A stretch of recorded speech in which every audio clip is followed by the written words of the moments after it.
Take back control of your life. Call 1-800-747-FREE. That's 1-800-747-FREE. 1-800-747-3733. Anajar and Levine Accident Attorneys. Take back control of your life. Tired of being sidelined by a sports injury? Get back in the game with Baptist Health Orthopedic Care. Whether you're a professional athlete or even a weekend warrior, you can get back to doing what you love with our compassionate orthopedic team. Experience a new level of care and get back to your best. Welcome to being treated like a pro. Make an appointment today at baptisthealth.net/ortho or call 833-556-6764. Does your business leave a lasting impression? Attractive, eye-catching signs help you stand out from the crowd and create a strong brand identity. Our team at Signorama West Palm are experts in helping your business get noticed and get effective signage in front of your potential customers. Our team can turn your blank windows or plain vehicles into money-making branding machines by drawing customers' attention to your business. So if you're looking to leave that lasting impression, call us 561-687-7993 or visit signoramawpb.com. Hi, this is Evan Cohen with a message from the ESPN 1063 Science Lab. In April 2029, a 1,000-foot wide asteroid will approach Earth. Don't worry, though. The New York Jets front office has offered to draft the asteroid. It's guaranteed to miss by 30,000 miles. ESPN 1063, monitoring the heavens so you don't have to. Hey, it's your boy JC. We've got the 4 biggest red flags for betting week 1 in the NFL you need to know about. Let's make some money together. Get it right now on the brand new Questionable Call with Josh Cohen. Subscribe. New episodes every Monday, Wednesday, Friday, exclusively on YouTube. Now, it's time for a little R&R. Ball into the bucket, lays it up and in. Live in the Anajar and Levine Accident Attorney Studios, this is Russo and Rizzo on ESPN 1063. This team is going to be tough when they finally get it together. Sit back and relax. Let Russo and Rizzo take you home. Oh, mercy! Light him up, Colin! It's a wonderful Wednesday here in September, the second ever Russo and Rizzo live here. Downtown West Palm at the City Place Studios. My name is Colin Russo. Join across from me, Mike Rizzo. NFL kickoff eve. NFL playing in Brazil for the first time on Friday.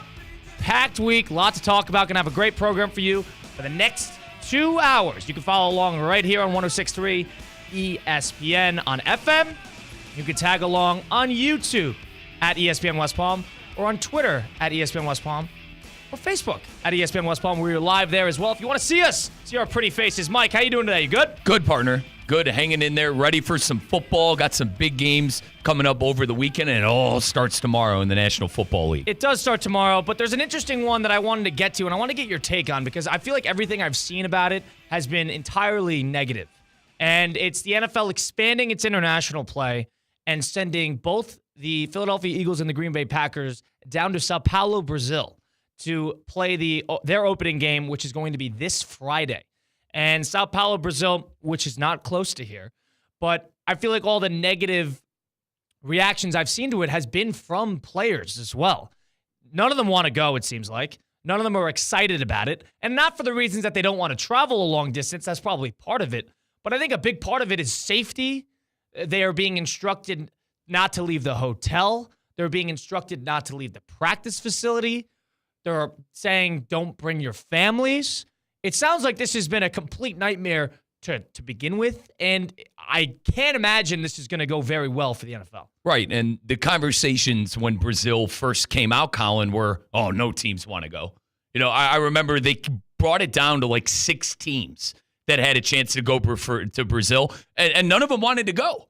And obviously we know no team, Colin, wants to openly give up a home game. No team wants to openly travel across a couple of continents to go play a game. You know, the whole jet lag conversation, the time difference. I personally think they get there early enough in the week to get used to that kind of stuff. But see, it's a hassle. And now I've never been to Brazil. No, neither have I. I don't want to sit here and say, oh, it's dangerous, it's this, it's that. but it's there right now. And we got multiple players talking to the media saying how much they can't stand this and how they're basically hostiles to their hotel rooms. And if you're going to send these guys, you're going to send them early, like you said, so they can get accustomed to the jet lag and everything. You're going to send them early, and they're going to be under quarantine until they could play on Friday. And this is not an advantageous home game for either side. I've even heard stuff about the team colors and it being dangerous because of affiliated crime or something. This has been a nightmare. One of the teams, from my understanding, Colin, being a soccer guy, the stadium they're playing in, apparently they don't allow green jerseys in the stadium. And both teams are green. So here's the question that relies in that. What the hell was the NFL thinking? Sending these two teams, specifically those two teams, or two teams in general, to Sao Paulo, Brazil. If it's not safe to go, why are you doing it? The part of the allure that London works so well, or even Germany, was these guys would go early. There's a reason Jacksonville's spending 2 weeks there, because it's London. You could go out in London. You could get a feel for London. You could enjoy the ambiance. It's a little bit of like a work trip. This is not that. This is like a jail sentence. Right. They're stuck there for 4 or 5 days playing a game that's early in the week, going to throw off their whole rhythm, and now it's not safe? Well, what is the point? And Colin, when you think of Brazil, what do you think of? You think of soccer. You know, everyone calls it football, but you think of soccer. I just wonder the actual reach it's having in Brazil, the actual reach this game is going to have in Brazil, the actual reach it's going to have on actual Brazilians. Like 10 times out of 10, a Brazilian's going to pick football over football. So I think there are some other places you could possibly go. You know, we talked in our pre-show meetings, a couple of those places, Colin. Brazil never made sense to me. When the NFL came out with this, Brazil never made sense to me. And I'm not surprised to hear players bash, we got to stay in the hotel. Why are we here? Telling my families not to come here. Not shocked at all about the debacle that's going on right now in Sao Paulo. Let me lead to this. If you're going to change this, because I understand the NFL, it's trying to globalize a little bit, doing what the NBA did back in the 90s. They're trying to establish a foothold, because American football is known as that landlocked sport comparatively to baseball or even basketball. It sounds like the NFL is, I think, biting off a little bit more they can chew, because the NFL thinks they're bulletproof. And the NFL thinks they could do no wrong because they're going to get the ratings regardless of what they do. I think this is another example of that. I've been wondering all day, where do you alternatively go? I think this Brazil thing was a nightmare. Mexico City has worked sometimes. They've even canceled games because of the field conditions. That's a whole nother story. But Germany worked out. All the London stadiums worked out. There's probably a couple other places in Europe that could work. Where do you go? What's on your mind in terms of a place that could possibly, this might work if you go internationally? Let's try Tokyo. That's one that popped into my head, but it would have to be very creative with the scheduling. That's a long way to go. They love their baseball too. I don't know how much they're going to be into American football. It's a popular in American culture, though. Right, it is. So I think they would get into it. It's a matter of the logistics. Right. That's too far to go week by week. You'd have to do an early game or establish a 2-week hiatus or do a Thursday night game. I'm not sure how they handle that. Madrid. Yeah, they're going to go to Madrid. I think that's confirmed. So I think they are heading to Madrid, and that's going to be an NFL game, I think, at the Real Stadium. So that's going to happen. I think Paris might work. Paris could work. Amsterdam. Of course, you could go everywhere in the UK. It's worked in Ireland. Milan. AC and Inter. They both obviously played the San Siro. I've been to Milan. I think Milan's overrated. I don't know if that would be suitable. I don't know how suitable Italian culture is with the NFL. It's a long way to go. Same with the French. I don't know if the French will get into that, but there has been French football players in and out of here, so who knows? But in a weird way, I think there are so many different options, better options comparatively to sending a team to Brazil. You got Darius Slay. I believe you have the audio in. I do. Darius Slay was speaking on a podcast of some sort, talking about how essentially he has no excitement whatsoever in going to this game, and he is throwing a storm on the entire idea. Take a listen to Darius Slay. Man, I do not want to go to Brazil. You want to know why? I'm here to tell you why. They already told us not to leave the hotel. They told us we can't do too much going on because the crime rate is crazy. You know what I'm saying? I'm like, NFL, why y'all want to send us somewhere with the crime rate this high? And like, we got the country. So, the first thing people think is like something terrible can possibly happen. I told my family, do not come down there because like, I'm not going to be nowhere to be found. Really, I'm going to be in a hotel chilling, minding my business, playing my game after a long 9.5-hour flight. So, a couple things there. Number one, he told his family not even to go. So, and he said it's a 10-hour flight. You're sending these guys on a 10-hour flight to not enjoy the city that they're in, to go to a place that's not safe with the bad crime, and go to a place where the team colors on both sides are reminiscent of rival teams and crime. Point me in the direction where it was a good idea. Is this straight greed by the NFL then? Yes. Like I'm trying to come up with a way to justify their decision to go to Brazil. Out of all the places, so Colin, I'm with you. Out of all the places, for it to be Brazil, it was a real head scratcher. I just don't think they care about American football, and I don't know if there is a demographic that's going to be grabbed by American football. They all want to be like Vinicius Jr., the Rodrigos, the Rafinhas, the guys who are currently tearing it up in European and world soccer. So I don't know. I think it's a reach. I think places like Madrid, I think other places around Europe would make more sense. And I even think Tokyo, I understand the logistics of that, Colin, but Japan is such a great place, I feel like. So another thing, too, you've mentioned it a little bit before. The South American culture surrounding fandom is intense. It's very intense. And I also saw a report that they're going to up the security. So we've seen that how it can go wrong. Now it's a matter of, is it going to go wrong? And Colin, look what happened at Hard Rock. Look what happened with, who was it, Colombia and Uruguay? Yeah. That was ugly. They were breaking elevators. People were sneaking in through ventilation shafts. I think someone's still in there trying to find their way out. This is another example of the NFL claiming they're bulletproof.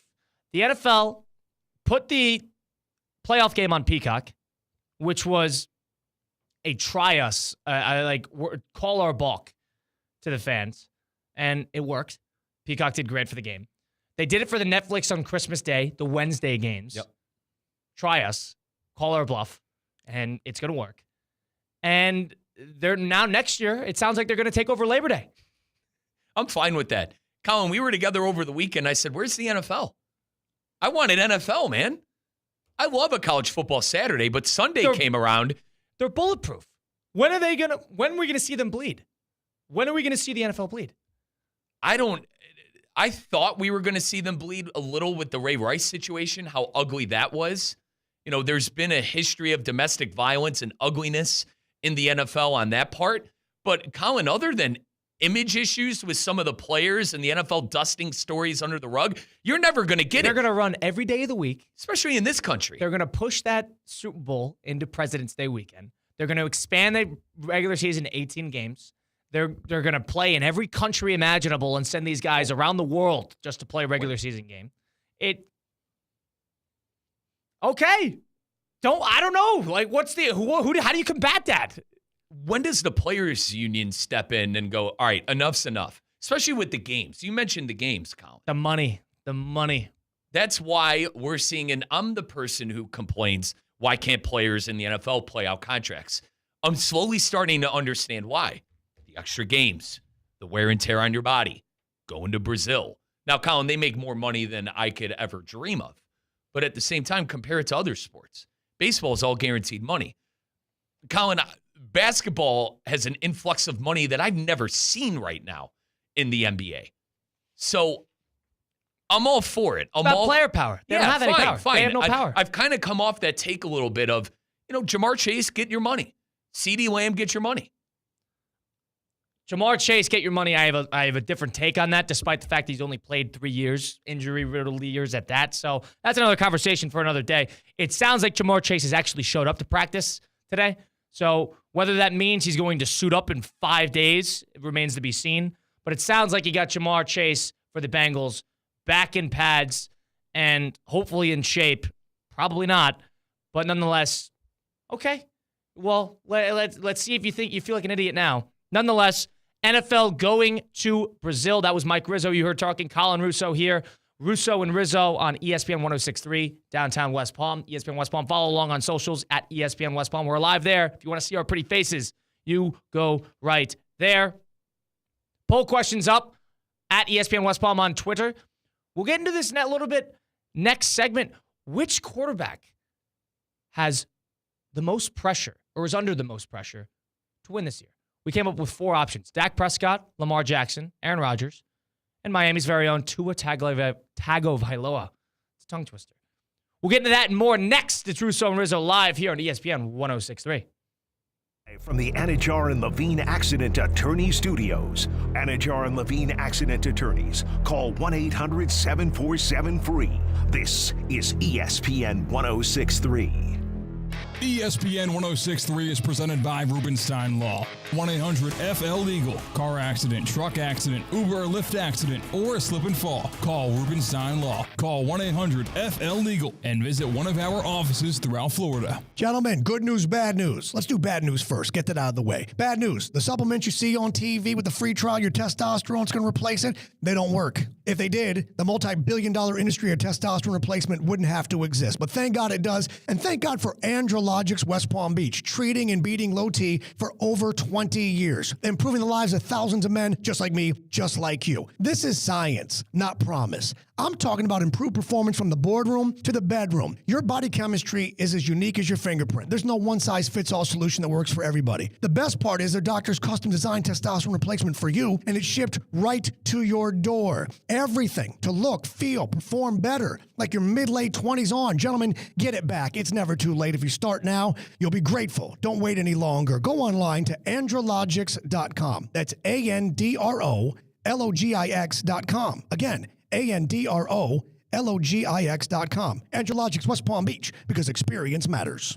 It's been a long time coming. Join us on September 6th for ERA's Night, Hammy's version, at Roger Dean Chevrolet Stadium. There will be bracelet making, a silent disco, a 360-degree photo booth, and more. Come dressed as your favorite pop star from your favorite era, and also enter our costume contest. All ages are welcome. Bring your friends, your kids, and the whole family. Get your tickets today at RogerDeanChevroletStadium.com. Are you ready for it?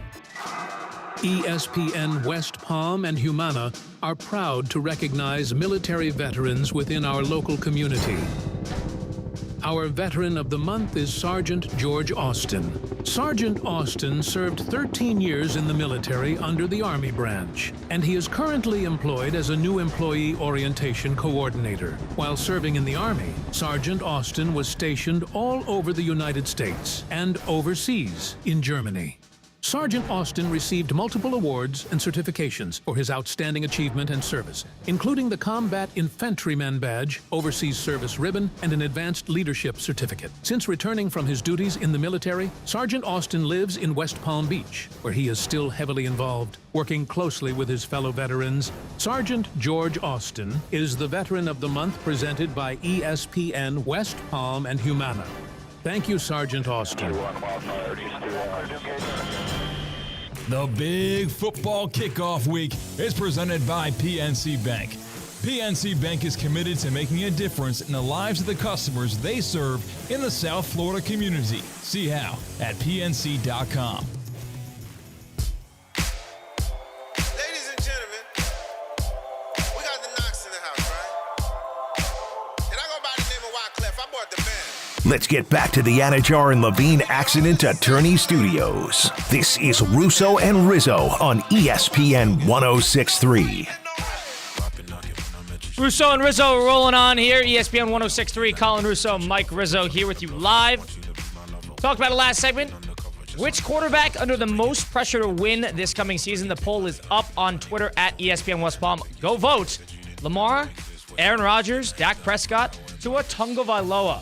Those are our 4 options. Which quarterback is under the most pressure to win? I know who I'd bet on. I'll get to that in a second, but I got to tell you, if you do bet, you know where you have to go. You got to go to Hard Rock Bet. Sports betting is legal in Florida on Hard Rock Bet. It's Florida's only legal sportsbook app. Never before in September have you been able to legally bet on football this year for the first time ever. People in Florida can bet on football to kick off the season. Bet on this week's games or bet on who you think will win the division, conference, even who will win it all. Plus, you can bet on college football. Try Hard Rock Bet now and up to $100 back if your first bet does not win. First bet can be parlays, props, overs, whatever you want. Hard Rock's got you covered. Try Hard Rock Bet today. Offered by the Seminole Tribe of Florida. Must be 21 plus and physically present in Florida to wager. Terms and conditions apply. Concerned about gambling? Call 1-888-ADMIT-IT. Now, Mike, I want to ask you before I give my take. Of the 4 we gave, I know you wanted Deshaun Watson involved in this as well. We can get to that a little later. Yep. But of the 4 we've included, Lamar Jackson, Aaron Rodgers, Dak Prescott, and Tua, which of those 4 in your head is under the most pressure to win? It's undoubtedly Aaron Rodgers for me. Really? You can make a case, I think, for 2 more. I think you can make a case for Lamar. You can make a case for Dak. I see why Tua is on the list, but I think the others are definitely under most pressure. Specifically with Rodgers, though, that whole situation has just stunk from the beginning. Get hurt. Joe Douglas going out, taking basically 3 months to trade for Aaron Rodgers. Is he coming? Is he not? Is he coming? Is he not? Getting his guys. They get Alan Lazard. They get a bunch of guys that Rodgers wants on the roster. Aaron Rodgers general manager saga. I understand it. Getting Nathaniel Hackett, who, it is with all due respect, Nathaniel Hackett probably not an NFL offensive coordinator Only if he didn't know Aaron Rodgers. Yeah, only successful with him. Quick Hackett story, by the way. Remember when he thought that McManus was going to hit a 62-yard field goal on Monday Night Football in Seattle? Anyway, keeping on going. The whole situation stinks, Colin. The Hassan Reddick situation. The GM, the head coach, Salah. Rodgers calling Robert Salah Robert instead of coach. It needs to work out for the Jets. And the Jets are an organization that is starving for quarterback play.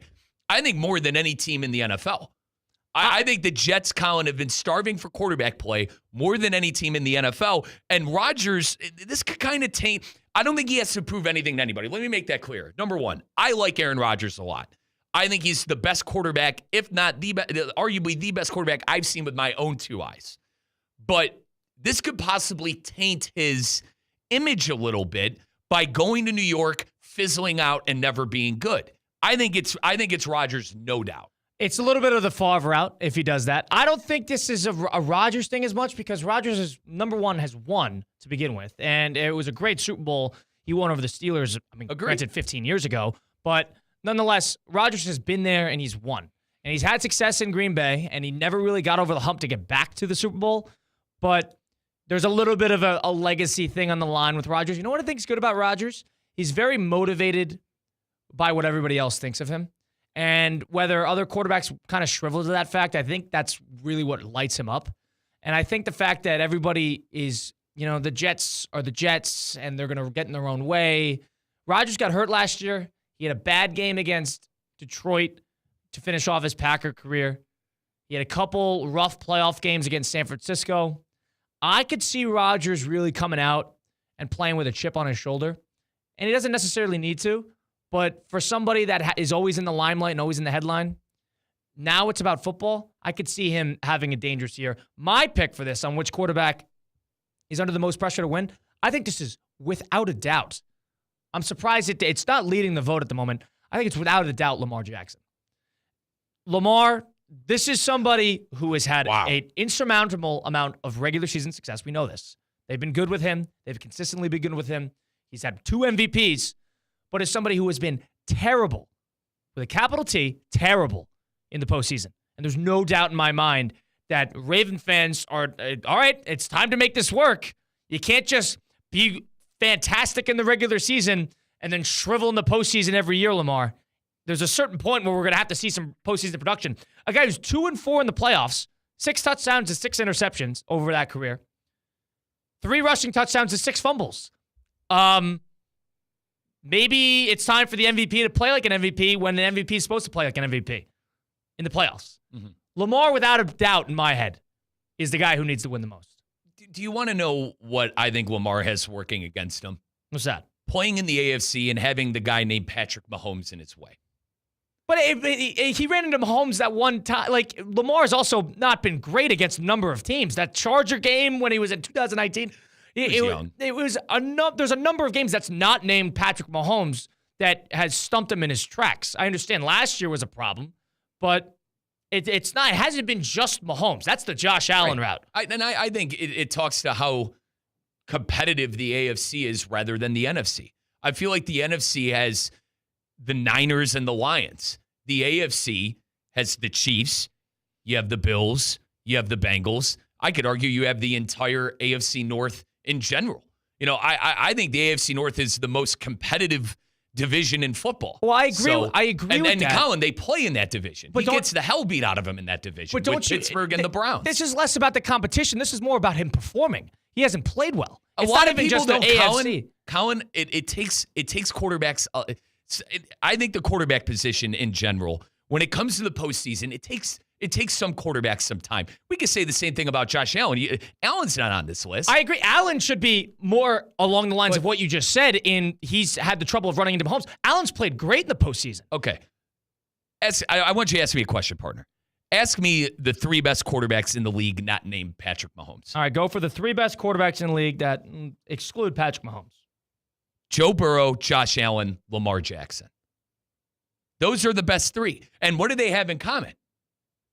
The lack of playoff success. I understand Burrow got to one, okay? You could argue that, hey, Riz, Burrow got to one. He's the only one to beat the Chiefs. I understand that. But there's no hardware between those 3 guys. And the point I tried to make about Patrick Mahomes, Colin, I think correlates to that. Who is going to dethrone Mahomes? And Lamar Jackson. What about his performance? I'm asking about, he hasn't done well. It's not. Burrow played great in the postseason. Mahomes, I could sit here and argue in that game against Baltimore, Mahomes didn't play well. I could argue Mahomes didn't play well all last season. But Mahomes has had 17 games in which he's been great. For sure, but Colin, sometimes it just takes a little bit for quarterbacks to get it going in the playoffs. Everyone could have an off year. Now, it's unfortunate. It's year 8. But it's unfortunate. It's been on the consistent route for Jackson. But, brother, I'm not sitting here going, if he doesn't win a Super Bowl, he's done. I'm not saying that. I'm saying he's under the most pressure, though. More so than, think about it. He hasn't played well. Is there a Lamar Jackson playoff game in anybody's head? They killed Houston, sure. But does that game pop into your head? Yeah, it pops into your head for Allen, pops into your head for Burrow. Does it pop into your head for Lamar? It even pops into your head for Hurts. Hurts great in that Super Bowl. To fuel your point, the lasting image I have of Lamar Jackson in the playoffs is that second half. Colin, the Chiefs didn't score a point in the second half. I get where the gripes are at.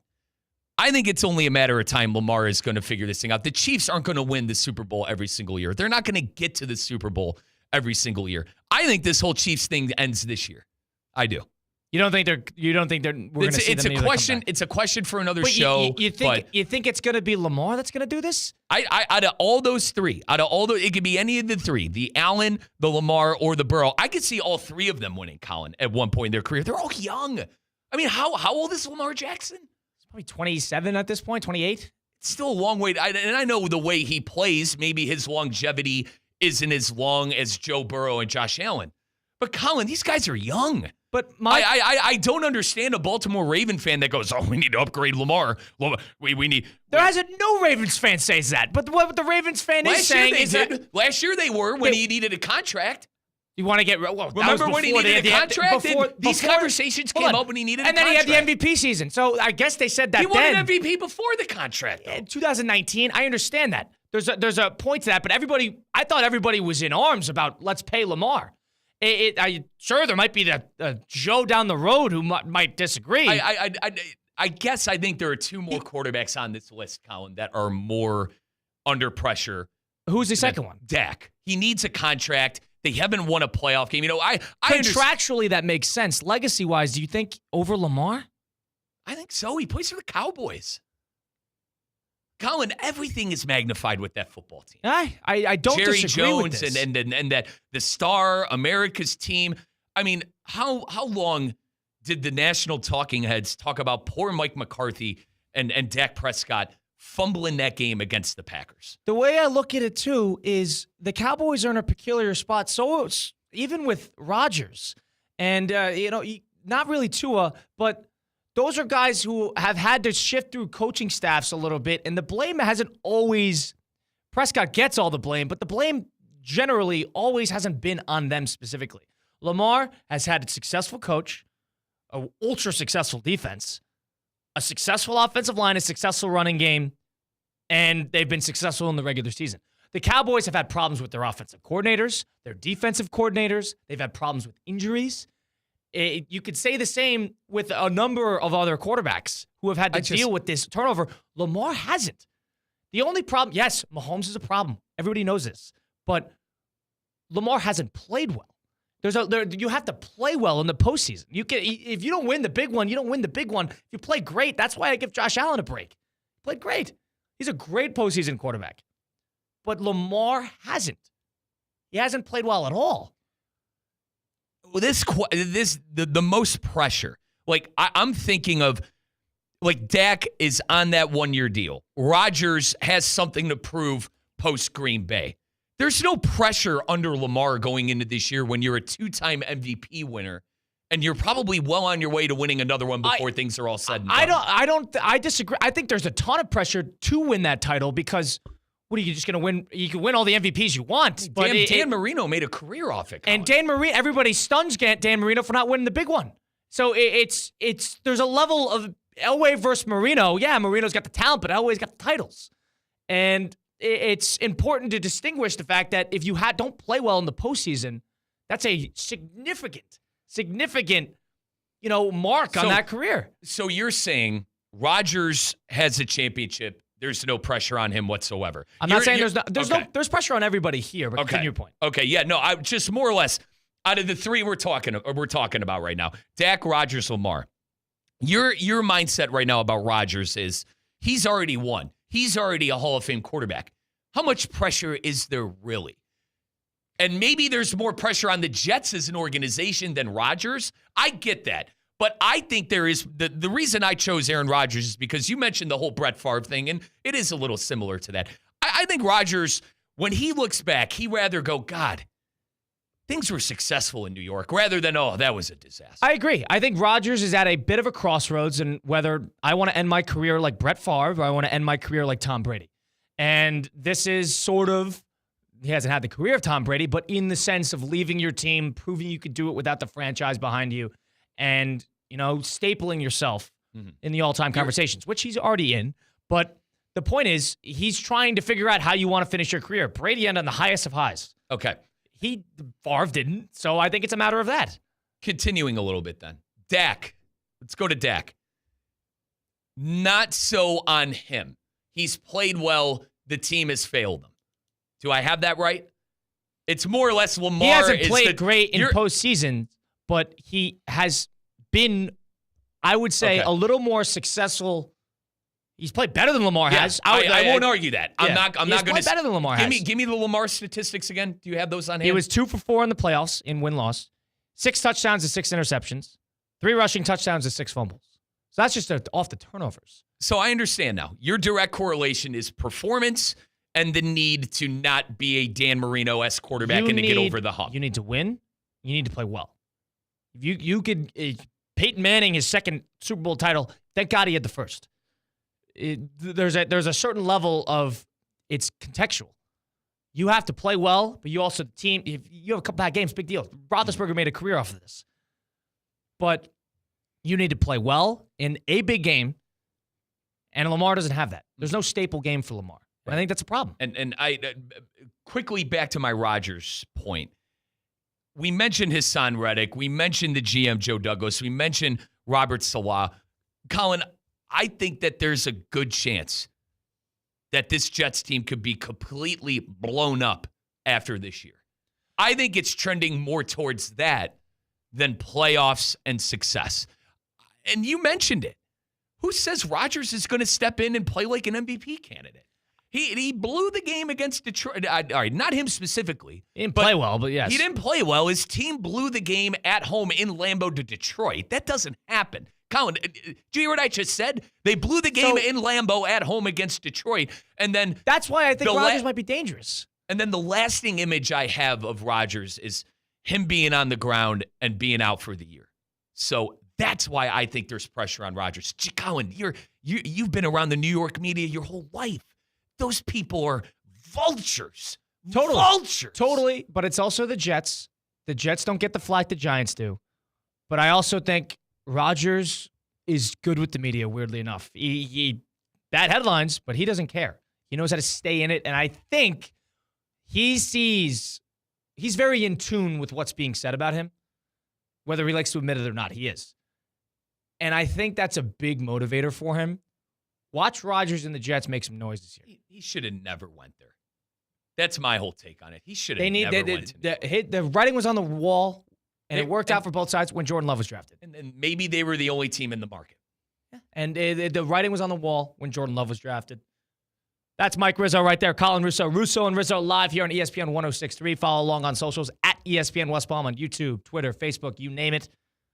Talking sports, talking quarterbacks. we're going to play a little game next. A little bit of a draft. Mike's very higher than me at least, on Lamar. I'm a little higher on Rodgers. Let's draft this out. We're going to do a 5 versus 5 quarterback draft. That's coming up next. You're listening to Russo and Rizzo on ESPN 106.3. Live from the Anajar and Levine Accident Attorney Studios. Anajar and Levine Accident Attorneys. Call 1-800-747-FREE. This is ESPN 106.3. Tired of being sidelined by a sports injury? Get back in the game with Baptist Health Orthopedic Care. Whether you're a professional athlete or even a weekend warrior, you can get back to doing what you love with our compassionate orthopedic team. Experience a new level of care and get back to your best. Welcome to being treated like a pro. Make an appointment today at baptisthealth.net/ortho or call 833-556-6764. Hey, it's Josh Cohen for the Accident Attorneys, Anajar and Levine. Car accidents, truck accidents, slip and fall, trip and fall. Did you get injured on the job? Workers' comp problems? My friends Mark Anajar and Glenn Levine, they will fight for you. Remember, they do not get paid unless you get paid, and they will fight to get you the maximum compensation you know you deserve. Here's what you do. You just call. Call Anajar and Levine for your absolutely free consultation. Do not settle for just any attorneys. Demand Anajar and Levine, and demand the Anajar and Levine difference. It takes just one phone call to begin to take back control of your life. So do that. Take back control of your life. Call 1-800-747-FREE. That's 1-800-747-FREE. 1-800-747-3733. Anajar and Levine, Accident Attorneys. Take back control of your life. Is racking up tens of thousands of dollars in student loan debt really worth the 4-year degree? Not a lot of people think so anymore. A recent Wall Street Journal poll found that 56% of us believe that a skills-based education, that's a smarter investment than a 4-year degree. So why waste that time and money when there's an alternative right here in North Palm Beach that teaches the skills that people can actually use in today's world, and you can get those skills in just months, not years.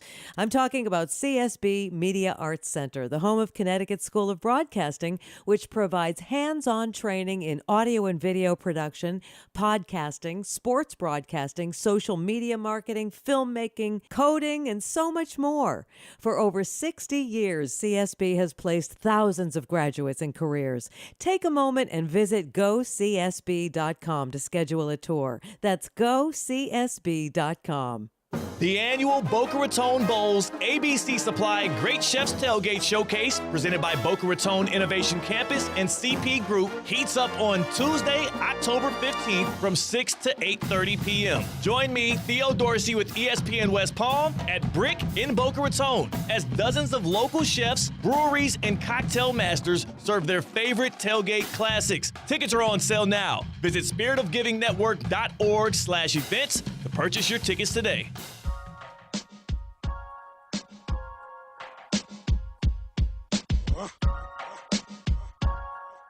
Let's get back to the Anajar and Levine Accident Attorney Studios. This is Russo and Rizzo on ESPN 106.3. Russo and Rizzo continuing on here on a Wednesday afternoon, the eve of NFL kickoff. Kicks off tomorrow, the Ravens and the Chiefs. We got a game in Sao Paulo, Brazil, between the Packers and the Eagles coming up this Friday. But right now, it's Russo and Rizzo. Colin Russo here, joined alongside me. Mike Rizzo, C-Cat here behind the glass. Discussing just before this, which quarterback under the most pressure to win? this year win? Lamar Jackson, Tua Tagovailoa, Dak Prescott, Aaron Rodgers. Vote on Twitter at ESPN West Palm. Go vote at Twitter at ESPN West Palm. The number to get into the show. If you want to call in questions or comments. If you don't like what we're saying, if one of us driving you crazy, 888-760-3776. 888-760-3776. The number to get into the show. Who is the quarterback under the most pressure to win? Now, right now, we're going to try something a little different. We're going to do a little bit of a draft style to make things clear. It's going to be serpentine style draft. And I'm going to have C-Cat decides who goes first, so it's going to be fresh off the dome. C-Cat. Rizzo, you got here first. Rizzo's first. Let's get some bed music going. So, Rizzo, how this is going to go, we're going to draft our NFL quarterbacks. Okay. You're going to go first. I'll go second and third. You go fourth and fifth, so on and so forth. Does that make sense? Makes sense. Is Patrick Mahomes available, C-Cat? He's available.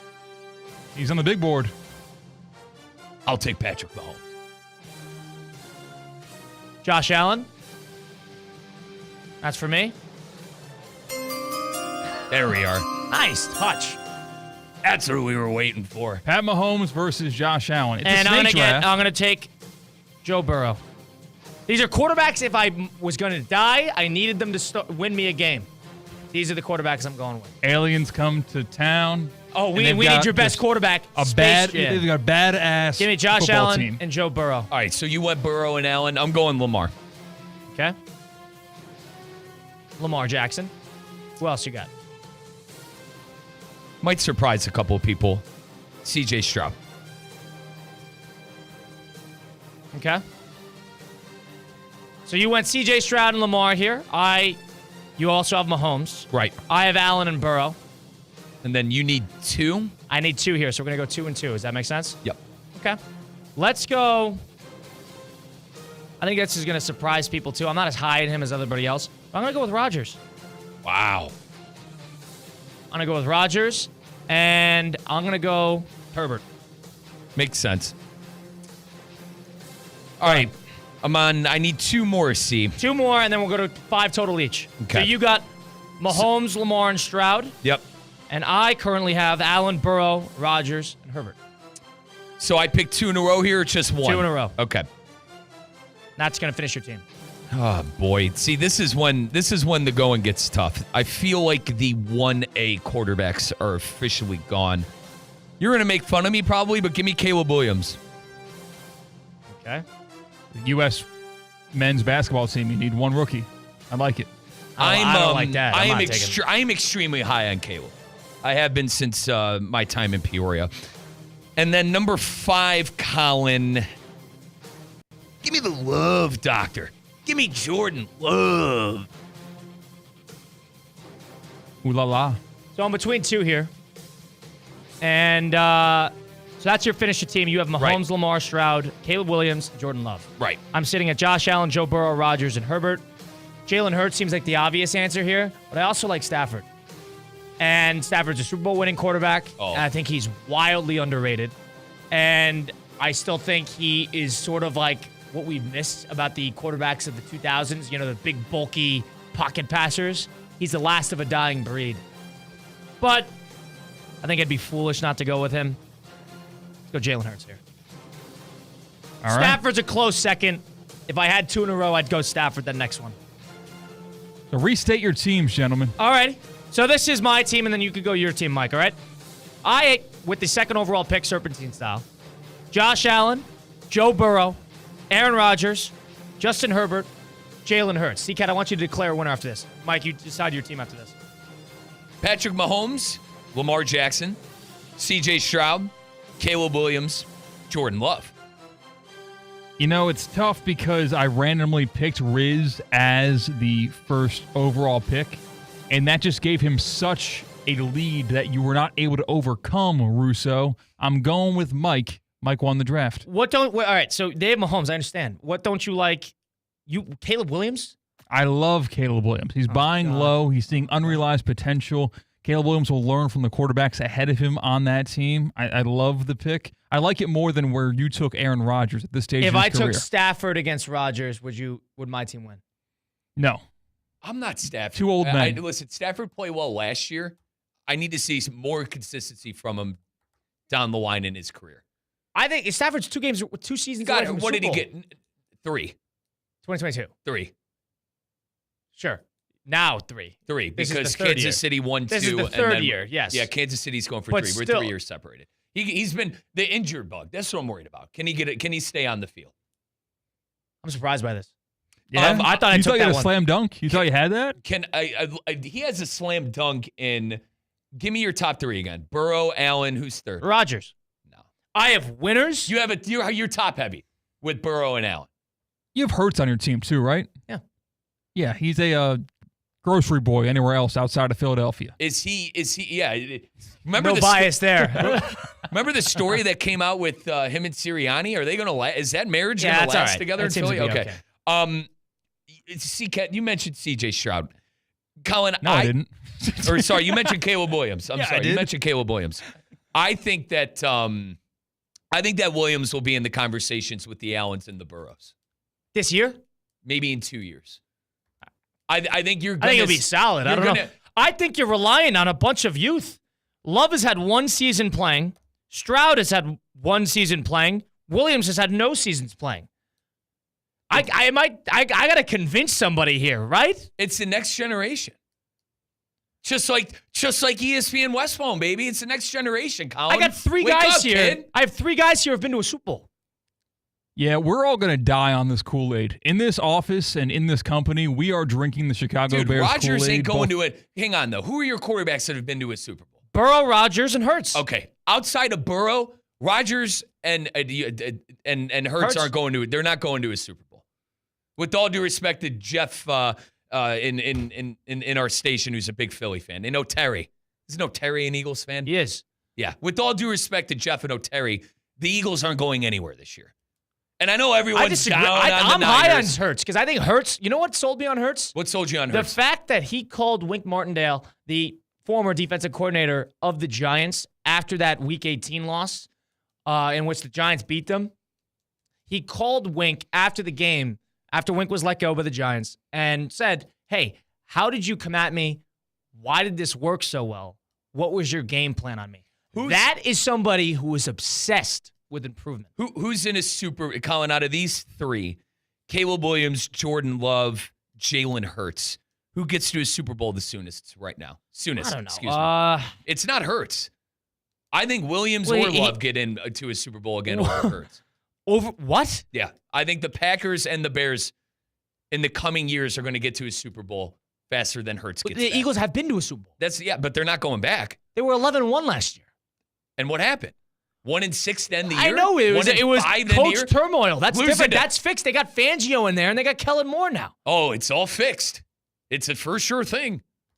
Because you got Vic They Fangio and improved. Kellen Moore. They improved. Doesn't mean anything, though. You got What to do you mean it it on the doesn't mean field. anything? They improved. You have a rookie quarterback You got to here. see it on the field. I know. We've seen it on the field. You haven't seen it with Caleb. It's going to happen. Don't you worry. Wait a second. They're So building- you they're pick a building side a here. juggernaut. Pick a side here. They're building a juggernaut. Hold on a second. You got to pick a side. You said we'll see it on the field. You haven't seen it on the field with Caleb. And you said it's not going to happen again with Hurts. We've seen it on the field. My point, it's going to happen sooner in Chicago on the field right now than in Philadelphia. Philadelphia's done. That run's done. Why? They improved. They got Barkley in there now. They still got the two Is big. Barkley going to play 10 games? Let's hope. 6 games? The good news is they still, despite losing So Kelsey, a stable offensive line, a stable quarterback, a pretty good offensive coordinator, a returning head coach, 2 very, very good receivers, and a defense with talent all over the place. The Bears and the Packers are some of the youngest teams in the NFL. Hence, I understand the future Keenan part. Allen. I understand the future That's part. what I'm trying. All I'm saying is, The Eagles are in a bad conference with a good team, with a quarterback who's obsessed with improvement. Don't you think that at the very time where we are sitting right now, they are most suited to make a deep playoff run? William, it's my opinion. I think Williams and Love get to a Super Bowl faster than Jalen Hurts, and I understand Hurts has been to one, but like to go again, yeah, I think they get there before Hurts. I'm in the NFC this year. It's either gonna. I know everyone in this company's down on the 49ers, and I'm trying to figure out why. But the Niners And the Lions, I think, it's probably going to be the NFC Championship game But again. And I think Dallas is going to win the division. I think Dallas wins the division. But the thing is, the Eagles are probably the next favorite after those top teams. And I don't think I'm on that team. I don't think the Niners are going to be as I think they're due. Do they win their division? Yes. The Eagles? Yes. Absolutely. I don't think the Cowboys are due for as much luck as they were last year. Luck? With the home wins. Oh, absolutely. This is the Cowboys. Their offense is incredible. All right, let's calm down. The offense is solid. Dak threw for what? What was he, second or third in yards last year? Sam Howell was high in yards. CeeDee Lamb caught more balls than anybody last year. They had a great year. I understand that. But you're thinking about offense that's going to produce to a playoff run. That team is not built for a playoff run. They are the Eagles, on the other hand, balanced, experienced, motivated. Do they win a playoff game, the Eagles, this year? Yes. Yes. Disagree. They're balanced, experienced, and motivated. That is dangerous. And also in turmoil. The head coach and the quarterback were going at it. That remains to be seen. Well, it was last year, but Hurts is a professional, and as long as Sirianni, from what we saw, takes a step back, becomes a little less of a dark cloud over everybody else. And you're buying that defense? They got Mitchell, they got DeJean in there now. They have 5 guys on that defensive line from the University of Georgia. They are going to be fine. With Fangio calling the plays, they're going to be fine defensively. Okay. That's my take on that. I think that with my team, we did a quarterback draft, by the way, Russo and Rizzo live here at ESPN 106.3. Mike Rizzo's team: Patrick Mahomes, Lamar Jackson, C.J. Stroud, Caleb Williams, Jordan Love. My team: Josh Allen, Joe Burrow, Aaron Rodgers, Justin Herbert, Jalen Hurts. I was close on Stafford. I didn't take him.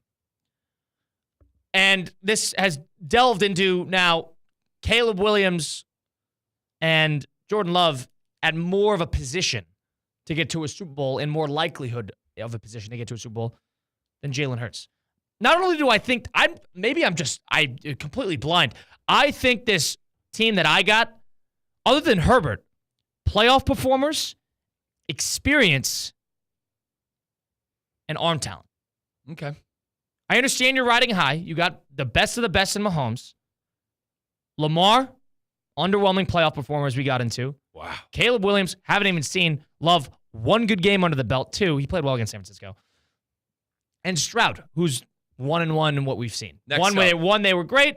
The other, they were not. I got a bunch of next up guys, to your point. Stroud's next up. Caleb's next up. A little bit of a legacy Jordan draft. Love's next up. You're a little bit of a dynasty there. For sure. All right. That's Mike Rizzo's team. Colin Russo's team, led by Josh Allen. That's my guy right there. Nonetheless, Russo and Rizzo here. We continue on. CCAT behind the CCAT. Anything did I say there about my team and the experience? Did that change your mind? No. Wow. The future is now, old man. We're drinking the Kool-Aid with Caleb Williams. I don't know what to tell you. I trust experience and guts. That's what I got. Russo and Rizzo here, ESPN 106.3. Tag along on socials at ESPN West Palm, at Russo and Rizzo on YouTube. Live there if you want to see our pretty faces. But we're brought to you by our friends over with the Boca Raton's Bowl Party. The annual Boca Raton's ABC Supply Great Chefs Tailgate Showcase, presented by the Boca Raton Innovation Campus and CP Group Heat, heats up on Tuesday, October 15th from 6 to 8:30 p.m. Join ESPN West Palm's Theo Dorsey at Brick in Boca Raton as dozens of local chefs, breweries, and cocktail masters serve their favorite tailgate classics. Tickets are on sale now. Includes all food samplings, entertainment, beer, wine, cocktails, and soft drinks.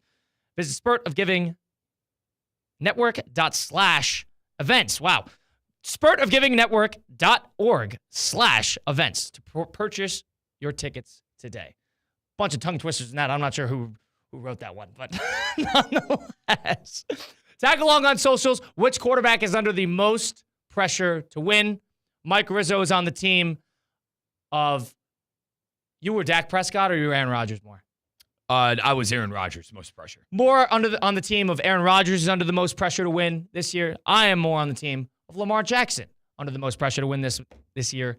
We're going to ask Uncle Steve, our president of GKB, Steve Politina. We're going to ask him a little later into the next hour.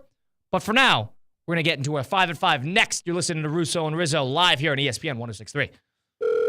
Thank you for calling the ESPN 106.3 fan poll. Today's question: would you like Theoretically Speaking to be an hour longer every day? Press 1 for yes or 2 for no. You pressed 1. Tune in for 2 hours of Theoretically Speaking, weekdays at 2 on ESPN 106.3. Goodbye. Come out and meet Miami Dolphins superstars Zach Thomas and Tyreek Hill, and also me, Josh Cohen, for the grand reopening at Dunkin' Donuts, North Lake Boulevard at the Shops in Ibis, Saturday, September 14th, 11 a to 1 p. Free coffee for a year for the first 80 people in line at 11 a.m.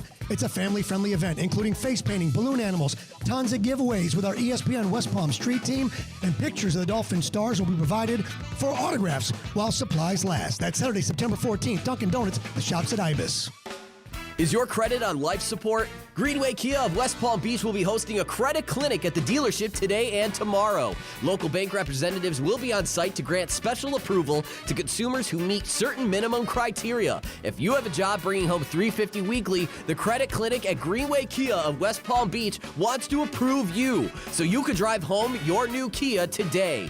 Greenway Kia of West Palm Beach will be hosting a credit clinic at the dealership today and tomorrow. Hello, is this thing on? I repeat, Greenway Kia of West Palm Beach will be hosting a credit clinic at the dealership today and tomorrow. If you have a job bringing home $350 weekly, the credit clinic wants to approve you for a new Kia today. So what are you waiting for? Don't miss the credit clinic today and tomorrow at Greenway Kia of West Palm Beach. Call 800-NEW-KIAs or go online at greenwaykiawestpalmbeach.com.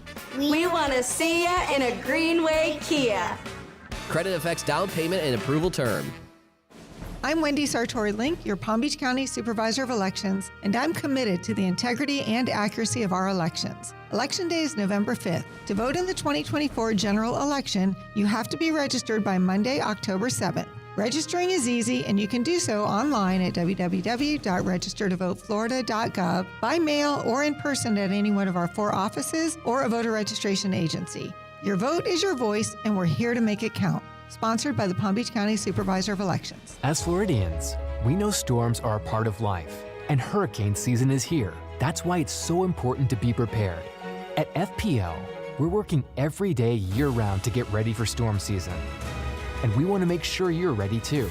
So develop a plan, stock up on supplies, and secure your home before severe weather hits. Visit fpl.com/storm for a storm guide and download our mobile app to get real-time updates. FPL, working for you every single day.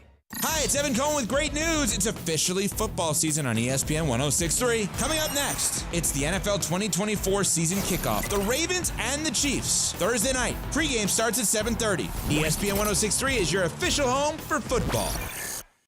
Anajar and Levine. Call 1-800-747-FREE. That's 1-800-747-3733. ESPN 106.3. WUUB Jupiter, a Good Karma Brands radio station. Looking for a stress-free move in Florida? Choose Safebound Moving and Storage. We're your trusted local experts offering reliable, efficient, and secure moving and storage solutions. Whether you're moving across town, across the country, or simply need a safe place for your belongings, our team is here to make your transition smooth and worry-free. Safebound Moving and Storage, where your move is our priority. Call us today for a free quote and experience moving made easy. You're safe with Safebound. Hey, it's your boy JC reminding you to go on YouTube right now. Hit subscribe on Questionable Call with Josh Cohen. Brand new episodes Monday, Wednesday, Friday. The best from sports, stupidity, and social media. Exclusive on YouTube. Questionable Call with Josh Cohen. Hit subscribe now.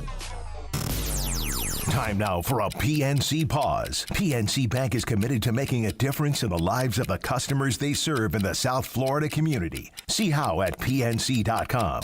You're listening to ESPN 106.3.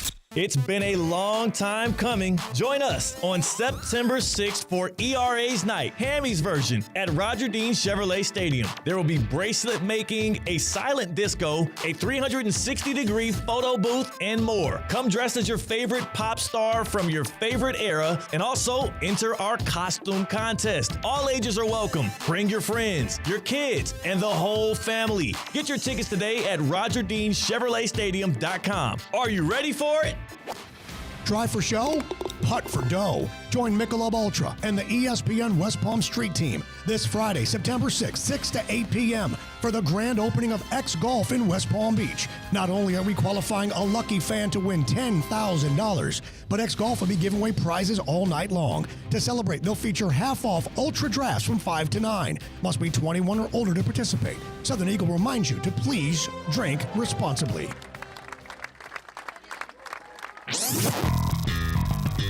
Now, it's time for a little R&R. Colin to the bucket, lays it up and in. Ball game, Rizzo! Live in the Anajar and Levine Accident Attorney Studios, this is Russo and Rizzo on ESPN 106.3. This team is going to be tough when they finally get it together. Sit back and relax. Let Russo and Rizzo take you home. Oh, mercy! Light him up, Colin!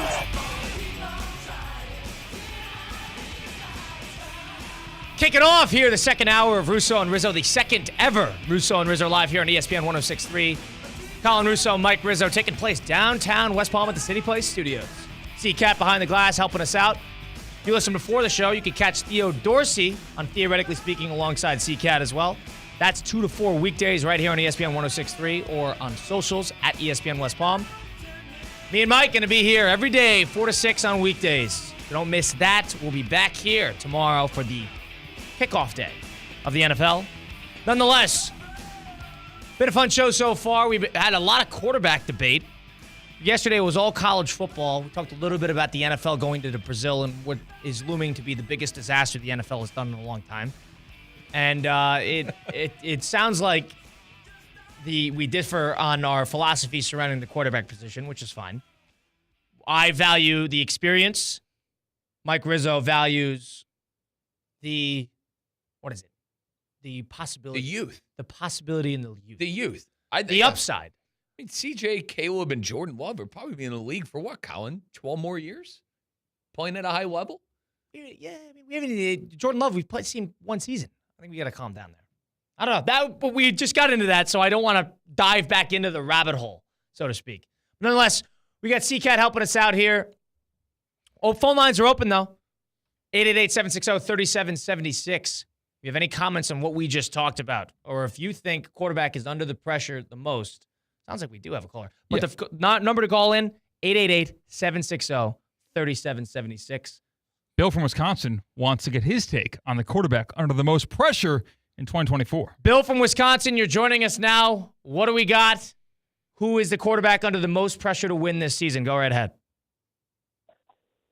First of all, got to say, Mike, Colin, you guys are doing a great job so far. Keep up the great work. The QB under the most pressure this year is Deshaun Watson, Mike's favorite quarterback. Largest guaranteed contract, only played 12 games. Arguably the best roster in the NFL. Guys got to win. So, but we haven't seen anything from Watson of value in 2 to 3 years. You don't think that has anything to do with his pressure to win? You think people have written him off? I know Mike, we'll get to what he thinks in a second, but do you not think that he's been written off a little bit, almost forgotten about? They've gotten to the playoffs without him. Yeah, I think you can make the argument that the reason why he hasn't performed in the last 2 or 3 years is because of that pressure. The largest guaranteed contract. I think that he's been feeling that pressure. And yeah, I mean, there's no excuses for him not to show out this year. I mean, especially once they get Nick Chubb back, they have all the weapons, Jerry Jeudy, Amari Cooper, David Njoku, even Ford. I mean, he's a very serviceable back until Chubb's back. So I think with him, you could argue, I mean, those guys that you've named, Aaron Rodgers, Lamar, they've all won. They have multiple MVPs, both of them. And I think with Deshaun, you can make that argument that the pressure is getting to him, and he needs to put up or shut up this year. It's going to look really bad, Colin, if Deshaun Watson doesn't pan out in Cleveland. Appreciate the call, Bill, by the way. Number one, the money factor. He's got $240 million guaranteed dollars, and these are just rumors. So I don't want to sit here and go, oh, this is fact. The rumors are, Colin, is that if he's got a hurting arm, right, he's not going to play through it. Like, if he has an injury, you could easily play through. And totally agree that he's soft. Yeah, okay. You're right on that. Okay, that, and then the Browns are just such a quarterback-starved team, Colin. You got to realize something. when we got Deshaun Watson, we all thought we were going to the Super Bowl. I remember the day. And Bill mentioned the Browns roster. Colin, the Browns are good, man. Defense is top notch. They got a good head coach. I know a lot of people think Pittsburgh and Baltimore and Cincinnati are better than the Browns, but I'm telling you, if that defense comes together like it did last year, if Kevin Stefanski's offense is going to be able to run the ball, they're going to be a really good team. You need a quarterback in the postseason, as you found out last year, partner, with them. You need a quarterback in the postseason to be successful. God love Joe Flacco. You know, I call Joe Flacco Big Bird. I loved Big Bird last year. Came in off the couch and played amazing. Led us to a playoff run. Colin, I cried at Cleveland Browns Stadium as we secured a playoff spot for God knows the first time in how long. But in terms of pressure, we haven't seen it from Watson basically since he was on the Texans. Colin, there's more pressure on this kid, I think, than anyone on the list. I got vetoed. What am I going to do? I was 3 against 1. There's more pressure on that kid to perform because of the money and the city he plays in. I think everybody is already. I'm sorry to cut you off, but I think that everybody's already kind of written him off. The sense of it's a bad contract, it's a terrible trade, he's a terrible person, he's not a good quarterback. There is our Deshaun Watson conclusion. Okay. I think the book's open for everybody else. Partner, I hope you're wrong. As a Brown fan, I'm rooting for Deshaun. I know he's got some egregious off the field stuff, whatever. We're not going to get into all of that. But as a Brown fan, he's my quarterback. I got to get behind him. Oh. And here we are, man. Again, for the third year in a row, I'm having the same conversation about Deshaun Watson. And I think that's part of the point. I think. What do you want me to do? I agree. What do you want me to do? I don't blame you, but I think the book's closed. I think we could hang up the rafter of Deshaun Watson's tenure in Cleveland. Colin, at least I know Jameis Winston's going to come in and throw 4,000 yards. I might throw 10. He's going to start a couple games. Might throw 1,000 interceptions as well. But appreciate the call from Bill. Interesting. He thinks Deshaun Watson is the quarterback under the most pressure to win this year. I'm on the team of Lamar. Mike Rizzo across from me is on the team of Aaron Rodgers. C-Cat, I want to loop you in on this. Of the 4, let's include Watson as well.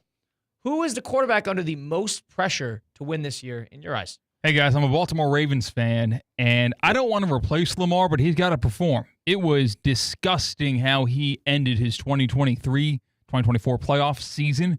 The last time we saw him against the Kansas City Chiefs, he was the reason the Ravens lost that football game. He needs to be the reason they win playoff games. So he's your pick. You're on my team. Lamar. Wait, who does CK root for? The Baltimore Ravens. You mean the Ratbirds? I don't mean the Ratbirds. I mean the Baltimore Ravens. Got it. Sorry. Lamar needs the playoff game. He needs the game, the Lamar game. There isn't one. Yeah, a win against Tennessee on the road is going to do it for me. Nope. And they have that under their belt. You know, the Ravens all went to midfield and stomped on the logo. That was a fun moment.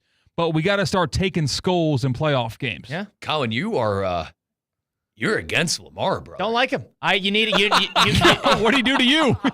I don't like him as a quarterback. I don't think he's that good. Don't like him. He's a good regular season player. You got to be a good postseason player. Hurts, I give Hurts credit. He was great in the postseason. Not last year. No, not last year. That is true. The whole team was not good last year. But that one run, hey, he played a winning football game in that Super Bowl. I keep going back to, and I see where you're coming from, C, because the whole Kansas City not scoring in the second half and still winning the game is can't happen. On the road. Lamar's got to win. Let's move on. We got C-Cat helping us out behind the glass. Let's get to the 5 and 5. Number 1. Fellas, thank you for having me once again. We're starting off in baseball. Francisco Lindor. He was once drew the ire of Mets fans. He hit his 30th home run last night for the Mets, and people are starting to whisper, MVP conversation? Are you buying Lindor being in the MVP conversation? Riz, you want to start on this one? Yeah, I love Francisco Lindor. He was my favorite player for my Guardians for a very long time. I wished him nothing but the best when he went to the Mets. I love that he's having a good year. You know, the stigmatism around him in New York, Colin, is that he's not worth the contract. It's a waste of money. I love that he's doing well, but no, guys, Shohei Ohtani is the NL MVP. 44 home runs, 99 RBIs. Colin, you ready for this? 46 stolen bases. He's gonna come He's up about to with go that 50, 120, and 50. I don't disagree. There's a level of voter fatigue that is attached probably to Ohtani, which is why this Lindor thing has developed some steam. But the one thing I'll say in conceding this a little bit was Lindor plays defensively. I know Ohtani's way more impactful when he's pitching, but he plays shortstop. That's an important aspect of the team's defense, and he's good at it. He hits well. He's been a leader for a team that hasn't been that good around him. Ohtani's hitting with multiple Hall of Famers in that lineup. It's a different situation, but because of the history and because he's clearly the second best hitter we got, you got to probably go. Ohtani would do it anywhere, though. He did it with the Angels without Mike Trout for 5 years. True. And maybe the RBIs is the one thing that's probably inflated because of the bat talent, and of course the expanded bases have helped with the stealing. The pizza boxes? Because of that, I understand. Lindor's defensive prowess, important, but for a team that's scraping into the wild card, I'm not sure if you could award an MVP there. Yeah, I feel like it's going unspoken in baseball. We're acting as if this 50-50 season for Shohei Ohtani would have happened if they didn't change the rules. Like, we're pretending like those rule changes didn't completely alter the stolen base stat in baseball. Don't get me wrong, it's for the better, and the game's better because of it. Not just the base size. I think it's a small roll into it, but the amount of times you can throw over to first base. Yeah. That is why you're seeing more stolen bases. So there are asterisks on these stats after the rule change. Yes. Give Ricky Henderson a limit to the amount of times the pitcher can throw over to first base. He's not going to be viewed as an all-time great base stealer. I agree with that. Guys. But the stats are the stats. There would be 100 guys with 50 stolen bases if that was the case. So, let me get this straight. He's going to have... Has he had over 20 wins in his season at the pitching position? No. All right. I'm looking for strikeouts then.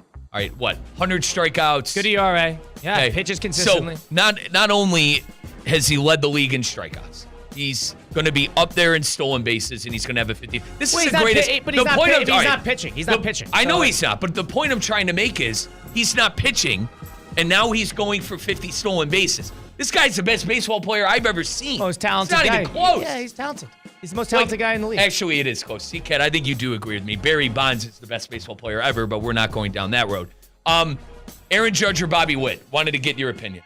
Judge, not even a question. Okay, I think question. I think Judge. Why? Wait a second. Why? I think Witt's.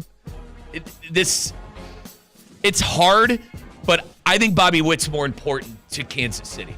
I think there's a world we live in where the Yankees could make the playoffs without Aaron Judge. No, absolutely not. The Royals don't make the playoffs without Bobby Witt. Bobby, baseball, I understand. Both those players, you take them off, they're probably not making the postseason. 340, 30 home runs, 97 RBIs, probably going to have like 50 stolen bases. Give us the stat line for Judge, 52 homers and 130 RBIs, and we just hit September. He is the most impactful player at the hitting. 51, 124 for Judge, by the way, 324. We're at the beginning of September. There's no question about this. Judge has been the only lifeblood of that lineup for 4 years now. When he did it when he hit 60, and he was great through last year before he got hurt. Witt better in the field. And he's a good defender, too. He's a completely underrated outfielder. This is without a question, Aaron Judge. Don't get it twisted. Witt is getting overshadowed a little bit. It's He's unfortunate. my MVP. It's my MVP this year would be Witt. Everyone was like, oh, is he going to be able to do this season again? And he has. And the Royals are set to make the playoffs for the first time in 10 years? I agree that the Witt but the Royals spent a ton of money in free agency. It's not just because Bobby Witt leveled up. They spent a ton of money in free agency. They made moves at the deadline. There's a whole month. They got Arcega at the deadline from Oakland, who's good. We don't need to get into this now, but can I end it with this? Do you want to know what I love? Watching the Yankees blow it in the postseason for the last, 20 years?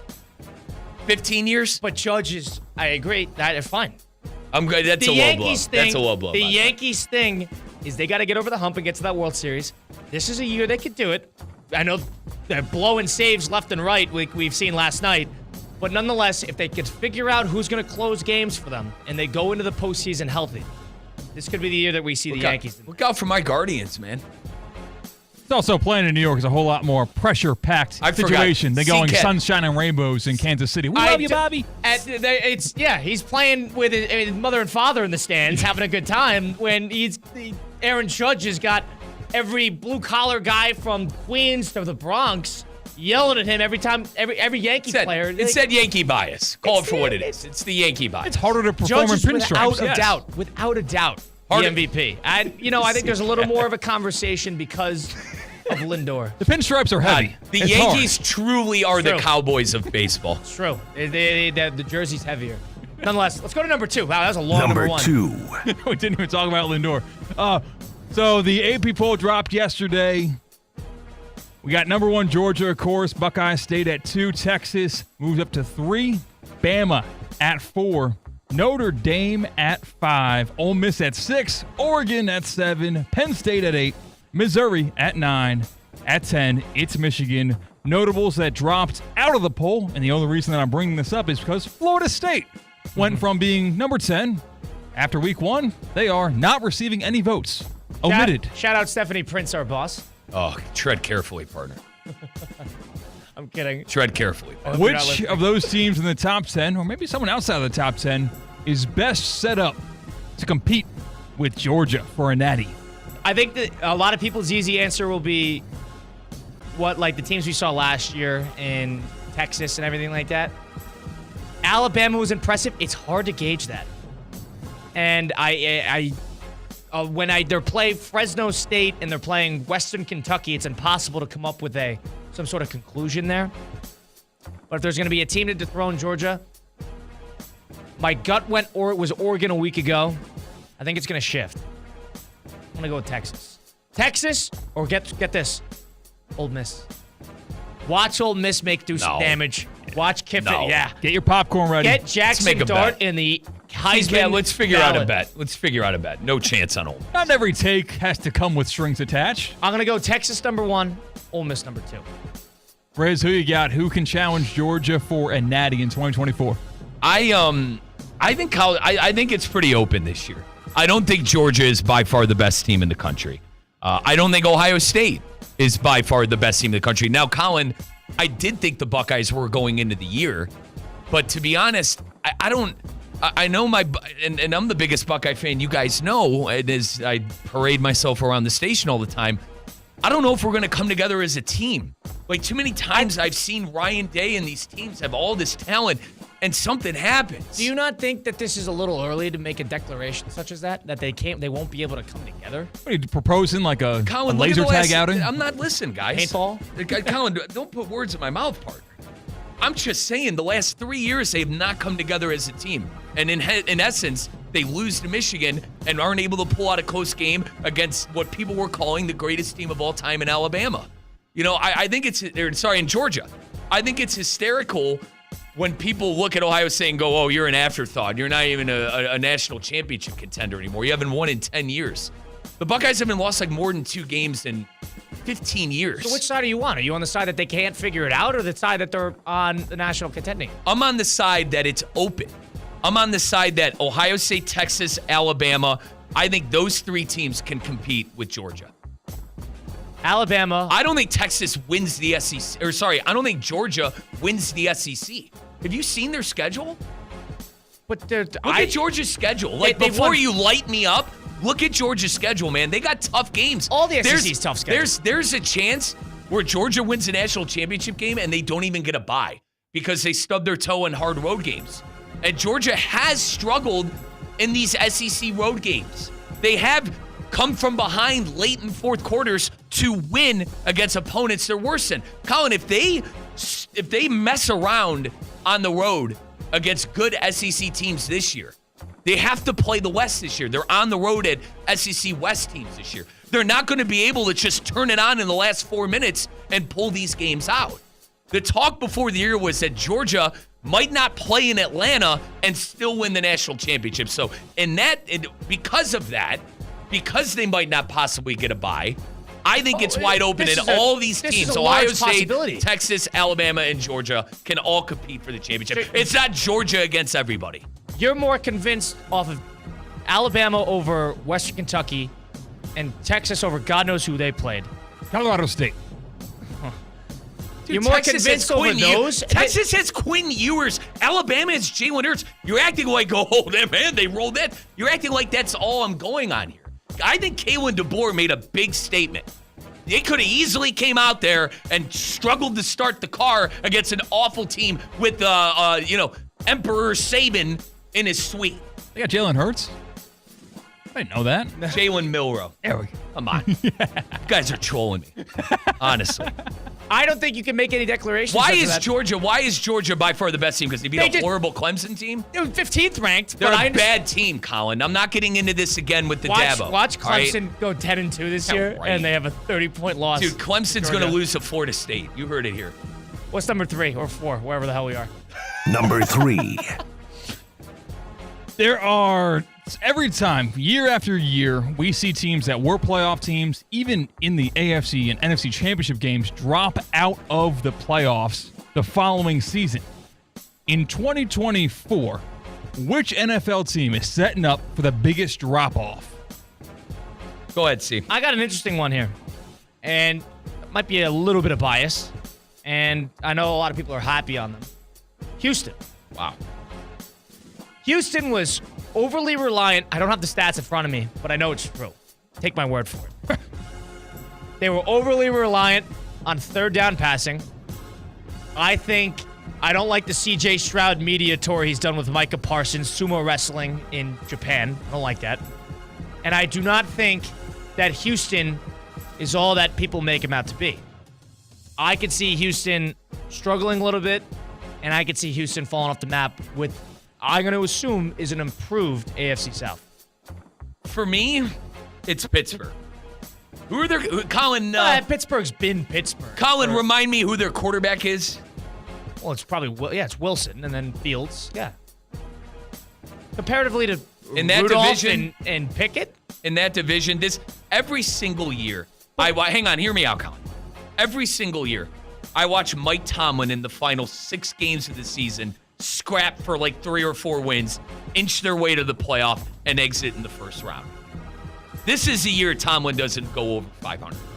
This is the year Tomlin goes 8-9 and misses the playoffs. I'm not saying Pittsburgh's going to be horrible, but you're asking me who's going to take a step back. The Steelers aren't making the playoffs, and the Steelers aren't going to have a winning record. I think it's 8 wins for Pittsburgh, and I think anyone who says Pittsburgh is better than Cleveland and the Bengals and the Ravens, I think that's a poor take. Almost said something else. I think that's a poor take. Very much so. Why the hell is Pittsburgh better than Cleveland, Cincinnati, and Baltimore? Cleveland's got the better defense. Cleveland's got the better, I think, offensive line and run game. And I think Cleveland has a better edge rusher. Cleveland had a better record, so did Baltimore, and Cincinnati was hurt. I think it's a matter of... I think Cincinnati's better than Pittsburgh. I think Cincinnati probably wins the division. I agree, but from last year, I think the Steelers have been in that purgatory of 9-8, just over 500 for a couple of years now. And they're not even going to get there this year. I think they play hard for them. They always had a good defense. 8-9. Hopefully Minka Fitzpatrick doesn't try to, blow Nick Chubb's knee out. Guy's a dirty player, Colin. Let's move on. What do we got? Number 4. How about this? This shocked me when I scrolled past it today. The armpit of America. The state of New Jersey is making another push to convince the 76ers to move to Camden, New Jersey. Is this the right move for Philadelphia or the Sixers? Now, see, you're going to have to explain this one to me. I thought we were done with basketball in New Jersey. We did the whole Brooklyn move for the Nets. I don't think New York needs another team. I don't understand. Yeah, they're not getting one. It's Jersey. It's New York. It's funny because they're going to be playing right next to the Giants if they do it. So yeah. And what do we call the Giants? The New Jersey Giants? Yeah. Okay. The problem is, I don't understand. You want to be universally hated by an entire fan base, a petty fan base at that in Philadelphia, for the rest of your days. You're going to shift out of the city. Yeah. They play in a good spot at Wells Fargo, right next to Lincoln Financial and Citizens Bank in downtown Philly. They're not downtown, but south of Philly. That place is great. What are you getting out of it? It's a historical team. What's the most hated sports franchises in recent memory? You have the Houston Astros, just hated by Patriots. the country. The Patriots because of reasons we know, this probably would slide the Sixers up there because no one likes New Jersey. I don't And think now people like Philadelphia will hate their own former Sixers. Here's what Philly has going for it. They got loyal fans, and they got intense fans. Do they like that team? They sort of I the gotta New York ask. vibe. It's imagine like they're a little brother New York, but if Philly, they like their fans. Nobody else likes Philly. If the Sixers basically cut off the only thing that they got going for them, I think that would be. Yeah, and the Philly fans root for the laundry. You know, like once you're in Sixers blue and red, you're one of us. Once you're an Eagle, you're one of us. But everybody else hates the Philly. Let me ask you this, Steve. Who's worse, a Philly fan or a New York fan? A Philly fan wins more, and therefore they're more obnoxious about it. But the New York fan has the undying beauty. I mean, the undying, like, they're in their own head. It's this crazy idea that all their teams are going to compete. You're seeing it with Knicks fans right now. I've heard it with the Yankees ever since the year I was born. And the Giants have had a couple years of it. Now you're seeing it with the Jets. New York has got to prove it in some sport. They almost do it with the Rangers every now and again. They almost do it with the Islanders once in a while. They got to prove it. I'm going to go with the Philly team because they win more. It's like the Boston fan. But New York, the undying optimism for a team for a fan base that's so pessimistic in the moment, it's a little much. Nonetheless, Russo and Rizzo, that was our 5 at 5. C-Cat, appreciate you helping us out. Hold on. What? Number 5. Oh, we have one more? Oh, okay. I didn't realize. Fellas, you're incorporating life as Florida men. You've been here for a couple months now. What would you define as the most Florida activity you would be willing to do? I got this one. This is an interesting one. I've heard about it. So apparently gator hunting is a thing. Hunting alligators. Going to Gainesville? You hunting Billy Napier? I don't know if it's a seasonal thing, if you got to stay out of mating season. I don't know if you have to go to a certain part of the country. I heard it's a thing. I would love to ride along with somebody on that excursion. That would be a lot of fun. Alligator hunting. That is your badge of honor. That is your Eagle Scout badge if you're a Florida guy. I want my boat license. Very simple. I want my boat license. That's lame. You can do that in any coastal city. But this is Florida. My cousin Michael has a boat down in Boca. I want to be able to drive. You wouldn't wrestle a gator or go python hunting? Absolutely not. You Swim would with not, sharks? Would you get on an airboat in the Everglades? No. Oh, yeah, you would. That was fun. You would do that. No. Because I worked at a golf course growing up. Bro, you could look up the story. I'm not going to say his name on the air, but my GM and his family got stuck in the Everglades for like 2 days. Bring a phone. Bring a phone. Kyle Jones. I know the guy. There's no service, Colin. Where are you going to charge service in the Everglades? Do you know this? Where are you going to charge? Is that true? They couldn't get a hold of anybody. Do they have service in the Everglades? Let us know if they got service in the Everglades. 888-760-3776. Russo and Rizzo live here on ESPN 106.3 in downtown West Palm. That was Mike Rizzo. Colin Russo here. C-Cat helping us out behind the glass. We're going to hear from Uncle Steve. Steve Politziner. He's coming in to join us next. You're listening to Russo and Rizzo on ESPN 106.3.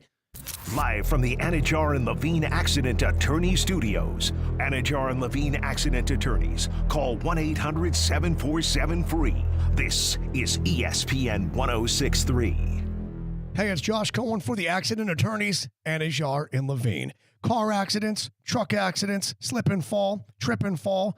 Did you get injured on the job? Workers' comp problems? My friends Mark Anajar and Glenn Levine, they will fight for you. Remember, they do not get paid unless you get paid, and they will fight to get you the maximum compensation you know you deserve. Here's what you do. You just call. Call Anajar and Levine for your absolutely free consultation. Do not settle for just any attorneys. Demand Anajar and Levine, and demand the Anajar and Levine difference. It takes just one phone call to begin to take back control of your life. So do that. Take back control of your life. Call 1-800-747-FREE. That's 1-800-747-FREE. 1-800-747-3733. Anajar and Levine, Accident Attorneys. Take back control of your life. Attention Canes fans, the countdown is over. Football is back, and your Hurricanes are ready to storm the field for an unforgettable season. This year's roster boasts fresh, dynamic talent. Experience every spine-tingling touchdown, heart-stopping play, and thrilling victory firsthand. Grab your season tickets now to secure your spot at Hard Rock Stadium. Visit MiamiHurricanes.com and lock in your seat before they're gone. Single game tickets are also available. Don't miss out. See you at the game and go Kings. Is racking up tens of thousands of dollars in student loan debt really worth the 4-year degree? Not a lot of people think so anymore. A recent Wall Street Journal poll found that 56% of us believe that a skills-based education, that's a smarter investment than a 4-year degree. So why waste that time and money when there's an alternative right here in North Palm Beach that teaches the skills that people can actually use in today's world, and you can get those skills in just months, not years. I'm talking about CSB Media Arts Center, the home of Connecticut School of Broadcasting, which provides hands-on training in audio and video production, podcasting, sports broadcasting, social media marketing, filmmaking, coding, and so much more. For over 60 years, CSB has placed thousands of graduates in careers. Take a moment and visit GoCSB.com to schedule a tour. That's GoCSB.com. I'm Wendy Sartori-Link, your Palm Beach County Supervisor of Elections, and I'm committed to the integrity and accuracy of our elections. Election Day is November 5th. To vote in the 2024 general election, you have to be registered by Monday, October 7th. Registering is easy, and you can do so online at www.registertovoteflorida.gov, by mail, or in person at any one of our 4 offices or a voter registration agency.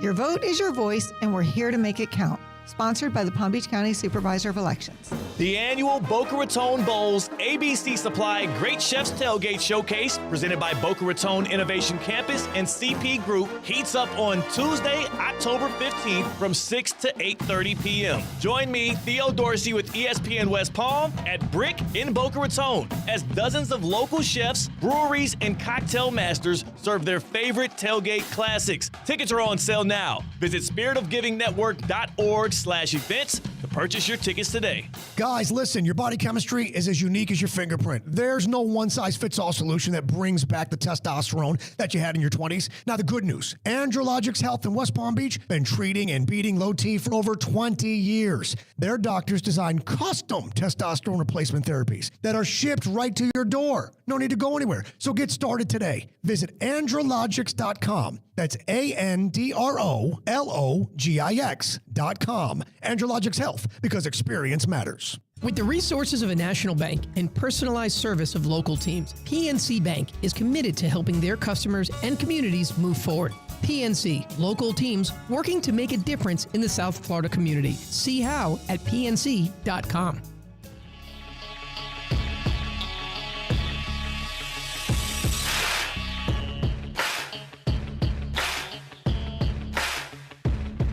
Let's get back to the Anajar and Levine Accident Attorney Studios. This is Russo and Rizzo on ESPN 106.3. Excited about this one. A very special guest joining us now on Russo and Rizzo live here on ESPN 106.3. Follow along on socials at ESPN West Palm, at Russo and Rizzo on YouTube. Colin Russo, Mike Rizzo here. I want to, first time, I think he's going to be joining us a couple of times here as we build this show, the second official one. But I want to introduce the president of Good Karma Brands, a guy who has been in this West Palm area for many, many years. Somebody who has been of great service to us in getting to know the area. I want to welcome Steve Pollitt Sr. Steve, how you doing today? What's going on?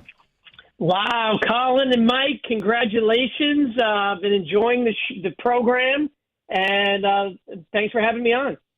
Steve, I want to... I don't know if to really thank you. I feel like you're forced to have a regular weekly spot. So, No, it's our pleasure. It's our pleasure. You know, we have final say on whether you join us or not, so consider this a tryout.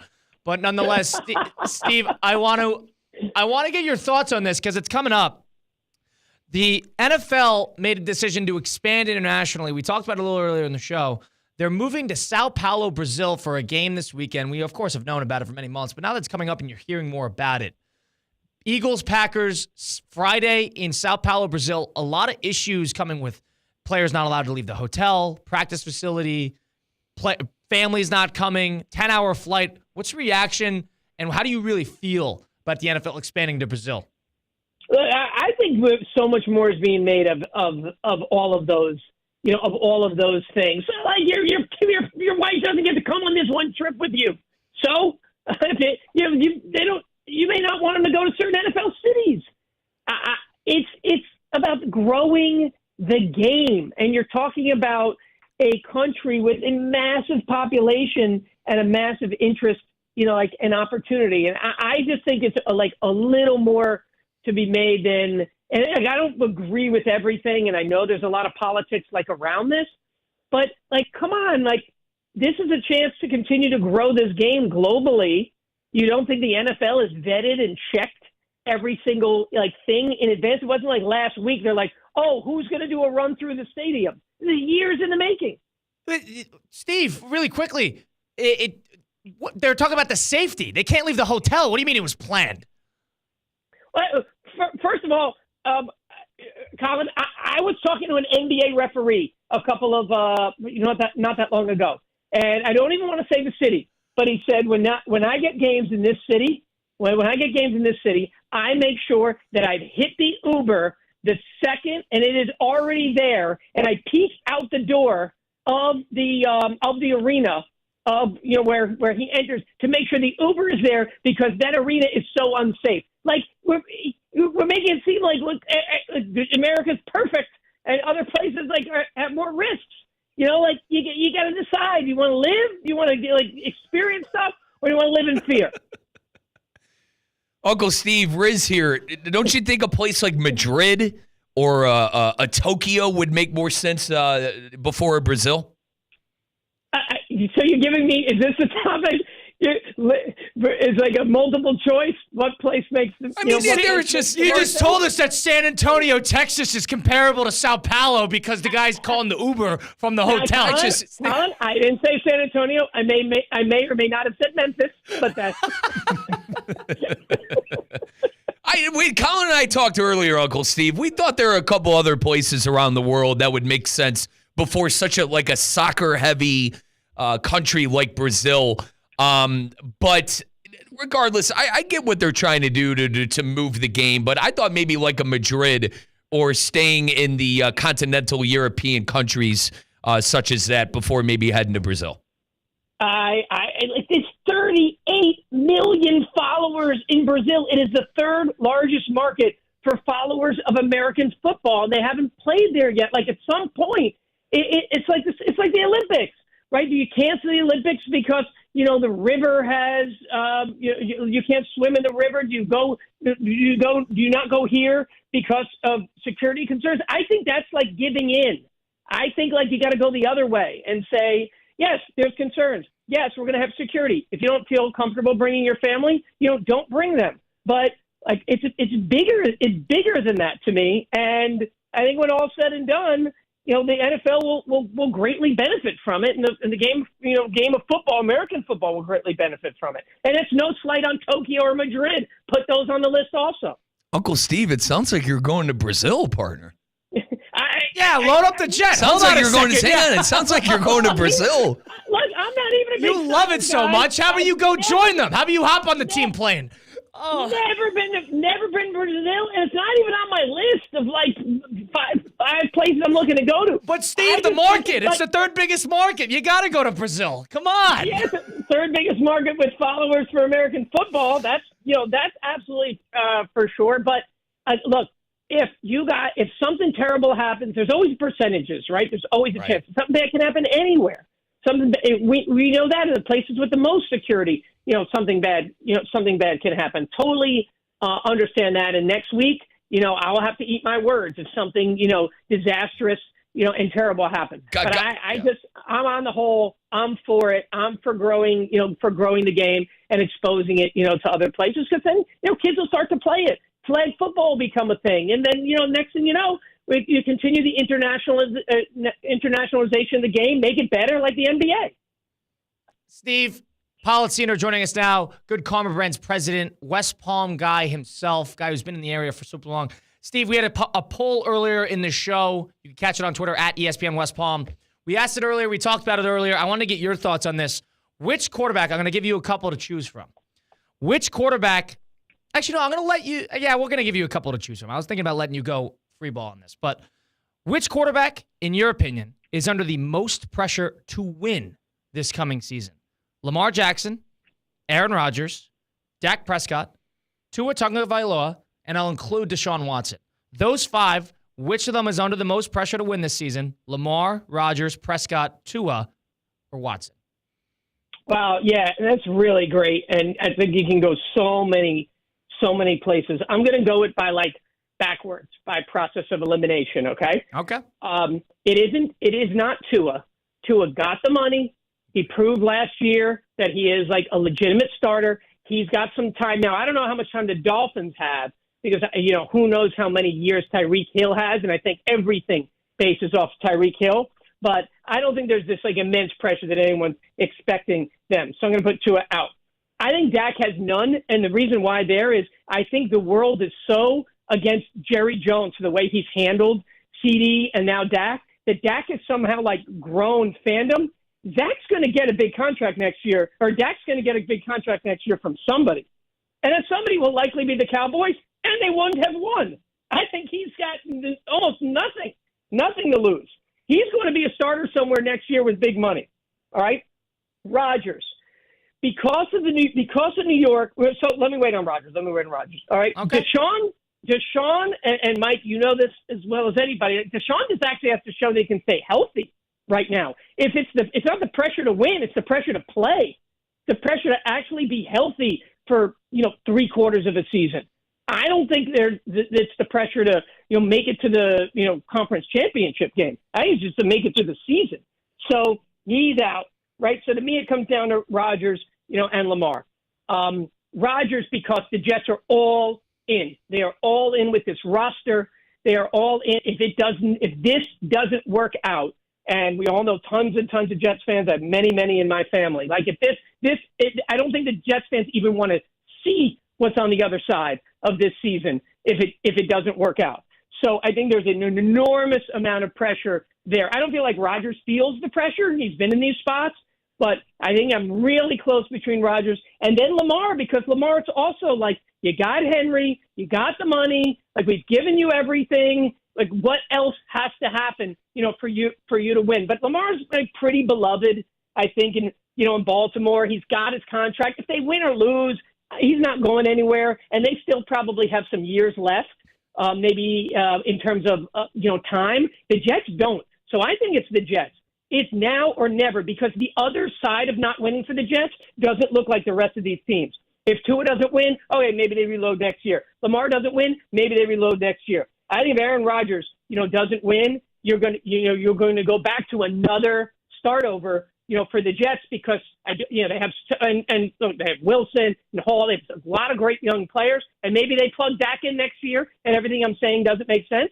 But it just seems like everything is loading up for it has to happen now for the Jets. Yeah, so I'm going Jets. Yeah, and Uncle Steve, I said similar to what you're saying here. If Rodgers plays bad this year, if New York doesn't make the playoffs, if they're not competing for the division, that's going to look completely different next year.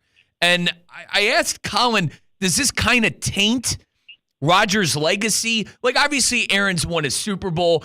I said earlier, Uncle Steve, he's one of the best quarterbacks I've ever seen with my two eyes. His accuracy, his maneuverability around the pocket is unmatched. But do you think this could be kind of a little black smear? Hey, man, you went to New York and this thing just didn't work out.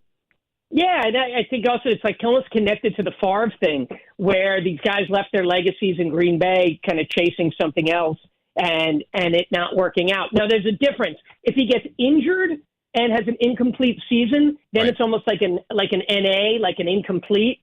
If he plays poorly, then it's always hurt the first year, and then it was a disaster the second year. I don't think he's going to play poorly, though. I think he's going to play great and give the Jets, get Jets fans something to be excited about. Who are you guys? Who are you settling on? Right now? I went Rodgers, Steve. I went Rodgers because of Joe Douglas taking a shot on him and taking a shot on him when really no other teams wanted to trade for him. The Hassan Reddick situation, the whole, I call it the LeBron factor, Uncle Steve, where Aaron Rodgers is bringing in all his guys. It's what he says goes. So just because of the stink that has been the Jets the last year and a half, That's why I went with Aaron Rodgers. And you mentioned the New York media. Those people are vultures.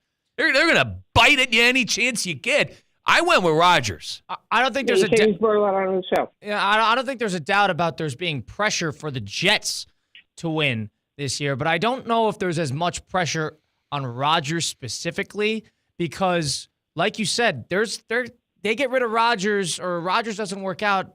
That's one thing. They could figure that out because they have a good enough roster to compete with another quarterback next year. The way I look at it is from a quarterback perspective. Lamar, I'm going to flip what you said, Steve. Lamar is locked down. This is what we're going to get if you're the Baltimore Ravens. This is the guy this is the statue. He's not moving. Lamar is here. You gave him the all-time great, not all-time great, but as good as defense as the NFL has seen in the league last year. You gave him that last year. They have a good head coach. Now you've given him offensive weapons. He hasn't played well in the postseason. The thing about Rodgers has played well in the postseason. If he gets there, Rodgers will play well.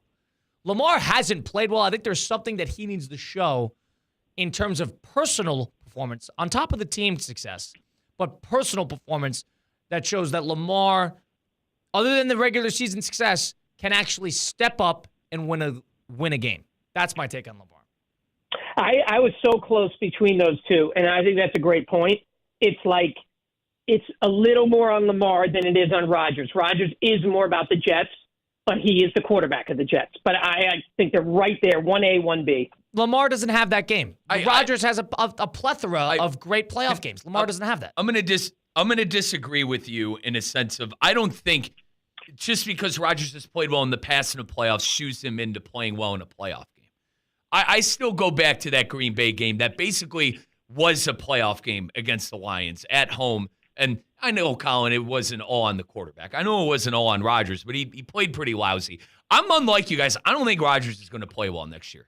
I think that he might play well enough to where the team is in position to win 9 or 10 games, but you're not going to see an MVP Aaron Rodgers next year.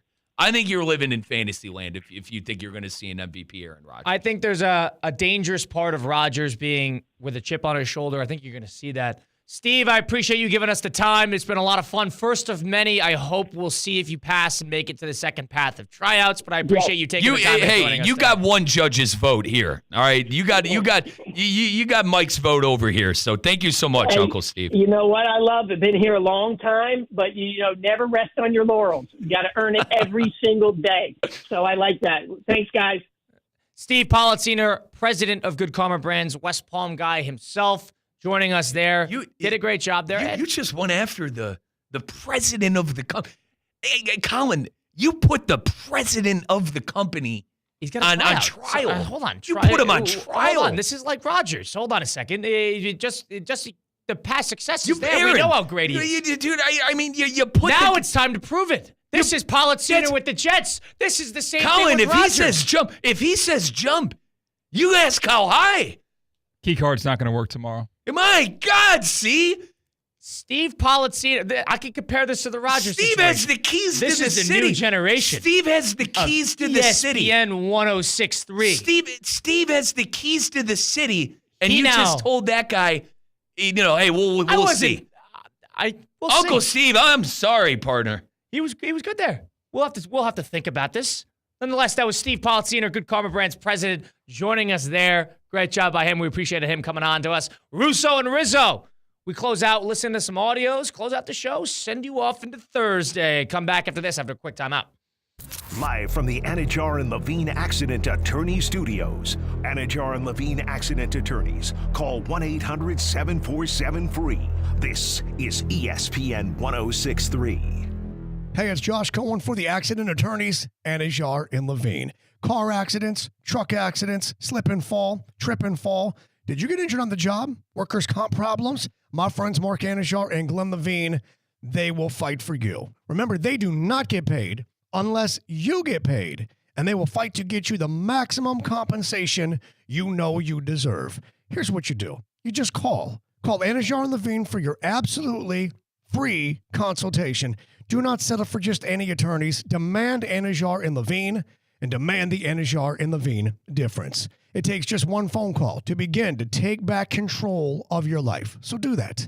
Take back control of your life. Call 1-800-747-FREE. That's 1-800-747-FREE. 1-800-747-3733. Anajar and Levine Accident Attorneys. Take back control of your life. Business owners, are your employees driving you nuts? Is money tight? Or have you just poured your heart and soul into your business and now it's time to retire and just relax? At Trans World Business Advisors, they have buyers from all over the world ready to buy your business now. Call for a confidential conversation about your business's current value. 561-203-5121. That's 561-203-5121 or visit tworld.com today. Hey, it's your boy JC. We've got the 4 biggest red flags for betting week 1 in the NFL you need to know about. Let's make some money together. Get it right now on the brand new Questionable Call with Josh Cohen. Subscribe. New episodes every Monday, Wednesday, Friday, exclusively on YouTube. I'm only human, y'all. I'm only human, y'all. I'm only human, y'all. I'm only human, y'all. Let's get back to the Anajar and Levine Accident Attorney Studios. This is Russo and Rizzo on ESPN 106.3. Closing out the program here on a Wednesday afternoon. It's Russo and Rizzo. Colin Russo, Mike Rizzo. Colin Russo, Mike Rizzo. There we go. I thought I said Colin Rizzo. Nonetheless, ESPN 106.3, downtown West Palm. CCAT helping us out behind the glass. Russo and Rizzo presented in part by our pal with the Boca Bowl. The annual Boca Raton Bowls, ABC's Supply Great Chefs Tailgate Showcase, presented by Boca Raton Innovation Campus and CP Groups, heats up on Tuesday, October 15th from 6 to 8:30 p.m. Join ESPN West Palm's Theo Dorsey at Brick in Boca Raton as dozens of local chefs, breweries, and cocktail masters serve their local tailgate classics. Tickets are on sale now, including all food samples, entertainment, beer, wine, cocktails, and soft drinks. Visit spiritofgiving.org/events to purchase your tickets today. There we go. A little better. Very much so. Nonetheless, I want to listen to a couple audios. Mike, you've prepared something for us. Have you take it away? Yeah, so folks, locker room segment. Go through some of the best sounds we've heard in sports. Only a couple we get to react to today. Let's get right into Darius Slay bashing the Brazil game. Colin and I have been talking about it all day. You just heard us with Uncle Steve. Let's hear Darius Slay bashing Brazil. Man, I do not want to go to Brazil. You want to know why? I'm here to tell you why. They already told us not to leave the hotel. They told us we can't do too much going on because the crime rate is crazy. You know what I'm saying? I'm like, NFL, why y'all want to send us somewhere with the crime rate this high? And like, we out the country. So, you know, the first thing people think is like, something terrible can possibly happen. I told my family, do not come down there because like, I'm not going to be nowhere to be found. Really, I'm going to be in a hotel chilling, minding my business, playing my game after a long 9.5 hour flight. Is that a hockey? It might have to be a hockey. Steve Pollicino's favorite place in the world, Sao Paulo, Brazil. He got his tickets. He's bringing the family. He got his tickets. Darius, he doesn't even want to go. It's his first game of the season. Like, geez, unbelievable. Talking about why NFL, he literally said, NFL, why the hell are you sending us here? I tend to agree. Why did they? I know the biggest market for American football. Let's see how it goes. Hang on, Uncle Steve came in hot with numbers. It sounds like this is going to be a mess. That's just my take. If it isn't, if it goes well, great. If it doesn't, I mean, fair play to Uncle Steve for coming in with the third most. What did he say? The third biggest market for American football. Robert Salah. Did I mention to you something stinks in New York? Robert Salah asked if there's anything new on Hassan Reddick. Is there anything new to report with Hassan Reddick? No, not that I'm aware of. And then Robert, is there a deadline for a deal to be done in order to play week 1? Really, it's going to be all dependent on how he looks. If and when he shows up, we'll put him through some work with the training staff, see where he's at, and then communicate with him on what we can figure out. I mean, keywords there. If and when he shows up. What? If and when. Did that story kind of just get swept under the rug because of the Jamar Chase stuff, because of the Trent Williams stuff? You know, represented by the same guys with Reddick and Joe Douglas. So he shouldn't have went to the media to begin with. I'm not sure who. Keep it internal, if anything. But nonetheless, hopefully they could figure it out but it doesn't sound like they're going to have him early on. And for some reason, he doesn't care, despite fined a lot of money when you miss those games. That's Hassan Reddick, though. No, he's not here. We don't know when he's coming. We close out the program on this Wednesday edition, the second edition of Russo and Rizzo. Colin Russo, Mike Rizzo. C-Cat, we appreciate you helping us out behind the glass. Thanks, brother. Fun little show today. A little quippy. A little, I didn't know Jalen Hurts played. Nonetheless, we'll see you tomorrow, same time, 4 to 6. Follow on socials. Follow on 106.3 ESPN and West Van. Russo and Rizzo, closing out. Hi, it's Evan Cohen with great news. It's officially football season on ESPN 106.3. Coming up next, it's the NFL 2024 season kickoff. The Ravens and the Chiefs. Thursday night. Pregame starts at 7:30. ESPN 106.3 is your official home for football. Hey, it's your boy JC. We've got the 4 biggest red flags for betting week 1 in the NFL you need to know about. Let's make some money together. Get it right now on the brand new Questionable Call with Josh Cohen.